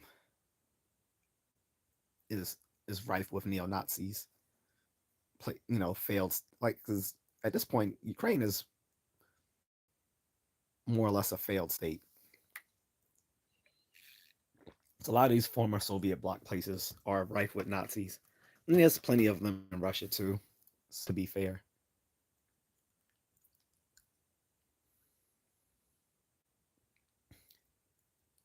Mona says, I'm talking about dude staying in Thailand, but just goes on walks. He's American. I can't remember his channel, but it's cringe. No, that's not Zoom to Thailand. Again, Zoom to Thailand, he's a black guy, light skinned dude, little chubby. He has a beautiful girlfriend. She has her own channel now that he does. Um, he his content is high quality. When I say high quality, it looks like something you would see on cable TV, not on YouTube. It is high quality productions. He was a former Hollywood actor. He's not some cringe dude just walking around. Like you'll see him at a Pattaya golf course sometimes, where he does caddy of the week, and like the golf course, you can only go there if you demonstrate that you are like have semi professional skills. Um, or he talks about a lot of different stuff, but It's not just him walking around. I don't know who that is. That could be another guy I think I know whom you're thinking of. He he has a girlfriend who's a former bar girl. She's really skinny. She's littered with tattoos. That's not Zoom to Thailand. They know each other. If we're thinking about the same guy, I stopped watching him because every one of the titles of his channel is "My girl's gonna leave me." Like like his titles for his videos are always clickbait. It's like, look what she's about to do to me and all this sort of stuff, and it's all like fake. He just says that to get people's attention to watch the video.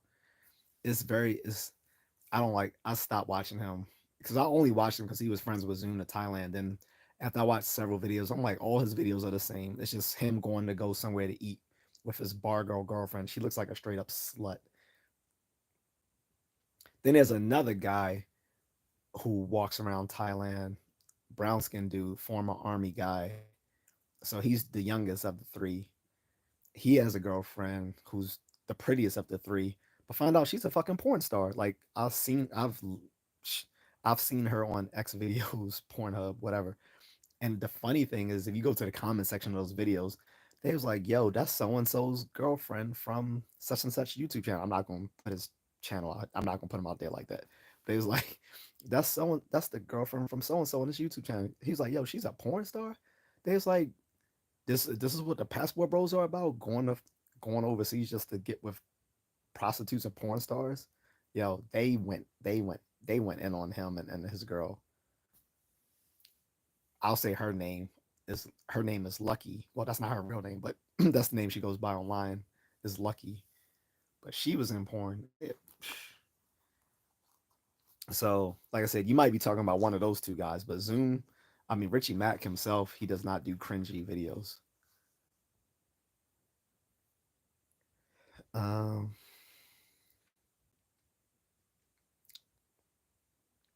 One says I got tons of UK people that can chime in from Wales and London. I should have pulled it up earlier. They would have loved to talk about this. Yeah, that would have been good. You say you and myself have definitely said this before, but before that about Ukraine and Russia, even North Korea.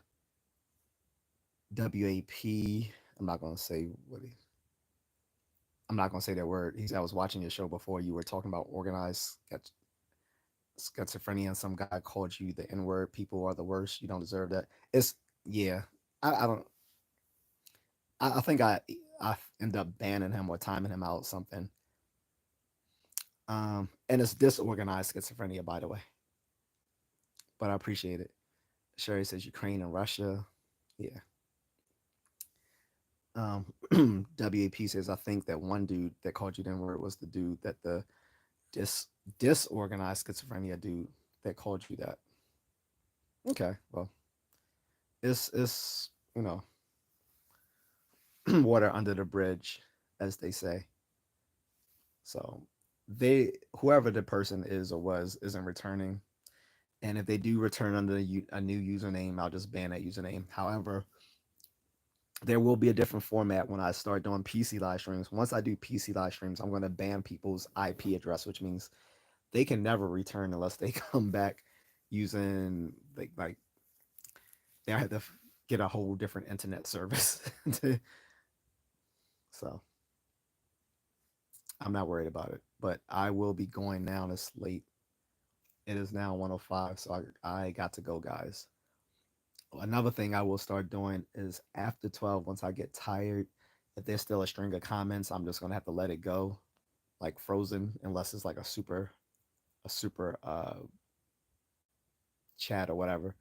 But after I meet like the time that I think productive conversation can be had, I'm gonna just leave it for you know for that day and just take back up with it the next day. So that's where I'm at right now. It's 105. I did not mean to stream this long, but I started later than what I expected. So, and plus I was fooled by the time because since I disconnected for a long time, I forgot how long I've been on because it's only showing 2 hours and 7 minutes, but that's minus the time from when I got disconnected for 5 minutes. So if I add that, it's probably more like 3 hours altogether. So that's it for me, guys. If you have any more thoughts on this that you think we should have touched on, leave it in the comment section. I'll reply. And if there's something that needs to be brought back up, I'll bring it back up in the next live stream because all of these are going to be geopolitical discussions, but we're going to move on from different regions. Um, with that being said, trying to think of the next really hot button area to discuss next time. I don't want to just say Asia because Asia is such a huge landmass. I gotta be more specific. Um, and of course, there's one part of Asia that I want to discuss that I'm not going to because last time I did, that stream got um not it it got kind of limited for ads for ad placements because again that place that I was talking about is a huge market source for YouTube. So talking about them kind of hamstrings a content creator's ability to generate ads in that place. Sherry says, "Do you believe in aliens?" I've actually did a whole live stream on aliens and UFOs. If you want to check that out, Sherry, but to to briefly answer that, no, not until we have evidence of it. All the news we have today has been like for the last 2 3 years has been so-called people whistleblowing and they have no evidence to back up what they're saying. As far as the drone situation, these drones are military. They're not aliens, they're military drones. From where we don't know. Some think it's our own military drones. Some say they're from that place I can't mention, China. Just like they tested those balloons above our um you know about in our skies, you know, about 3 4 years ago. But the drones probably have nothing to do with aliens. It has more likely to do with military and intelligence community, more than likely, because they're not commercial drones. More than likely, well, what I don't know, we'll see, but it doesn't lead me to any inference about aliens. I think if people think it's aliens only because they want to believe it's aliens, but there's no evidence to support anything about aliens with the drones. If so, why didn't they do this before? Why just now? It to say it would be aliens raises more questions than it answers. So I'm of the mind to use, as someone who's you know,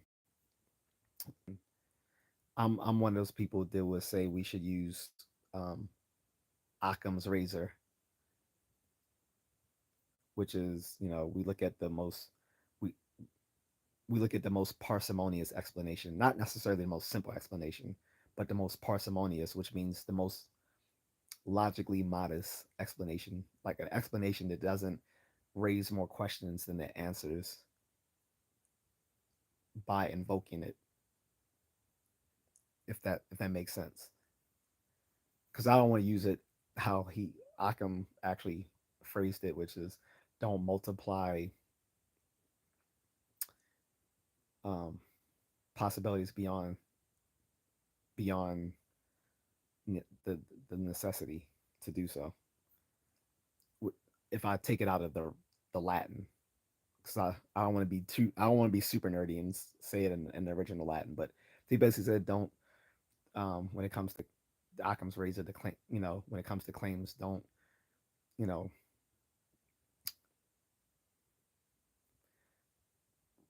don't multiply possibilities than the, more than the necessities to do so. So, which means look for the most parsimonious explanation. That's why Occam's razor is also sometimes called the law of parsimony.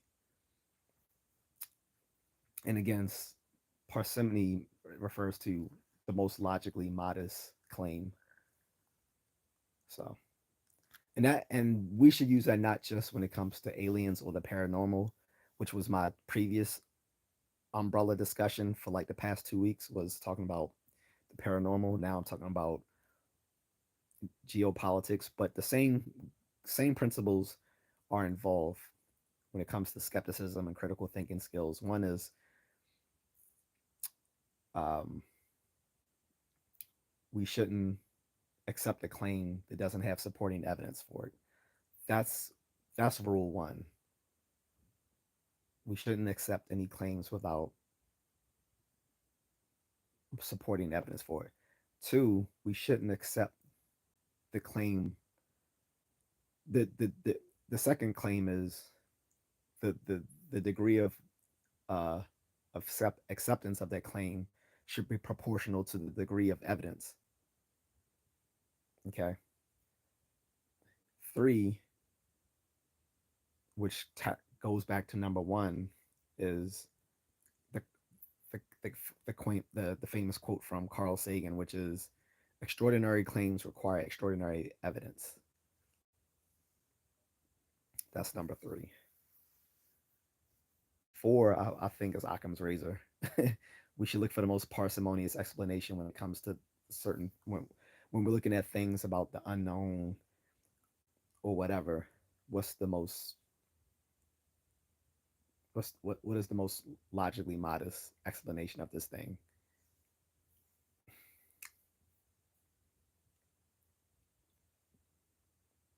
And five, we should rely on, you know, on when it comes to like people's like testimony and people's expertise. We should look for people, experts who are both credible and reputable within their field to talk about claims dealing with uh, whatever the subject matter is that they are an expert of. They should be a credible and reputable within their community of experts. So yeah, so off of that, like I said, we can use those general rules in any given you know domain, whether we're talking about the paranormal, politics, whatever. Sherry says, I'm really sorry, but I have to go. I'll see you tomorrow. Yep, yep. Abdor says, help. Dude, did I all right, that's it.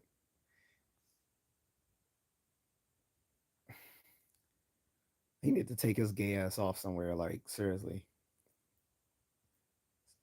So I'm not trying to interrupt. No, you're good. So I'm about to go anyway. I was just saying, generally, that's why I don't believe in aliens. There's no supporting evidence.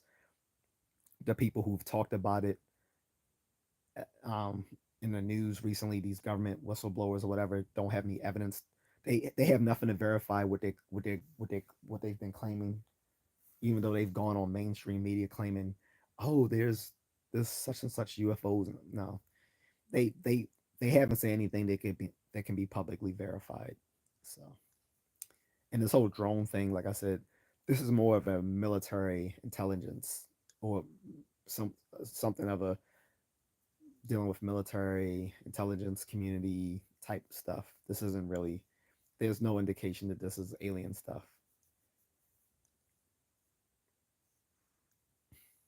So we actually see aliens. There's no reason to invoke aliens. That's all. That's all I'll say about that. But again, next discussion will be geopolitics, but it'll be in a different region of the world. So we're moving on from America and from Europe to somewhere else. I just haven't decided where yet. 'Cause there's again one place I want to talk about, but I can't because YouTube will partially demonetize me if I talk about them. And you know who I'm talking about. So Sherry says, all right, well, good night. Sleep tight. Don't let the bed bugs bite. I said that to you the last time. He's a copycat. All right. All right, guys. Take it easy. Thank you. And if you guys want, go to Moonlit's channel. I think he'll be starting his live stream shortly. All right. Thanks,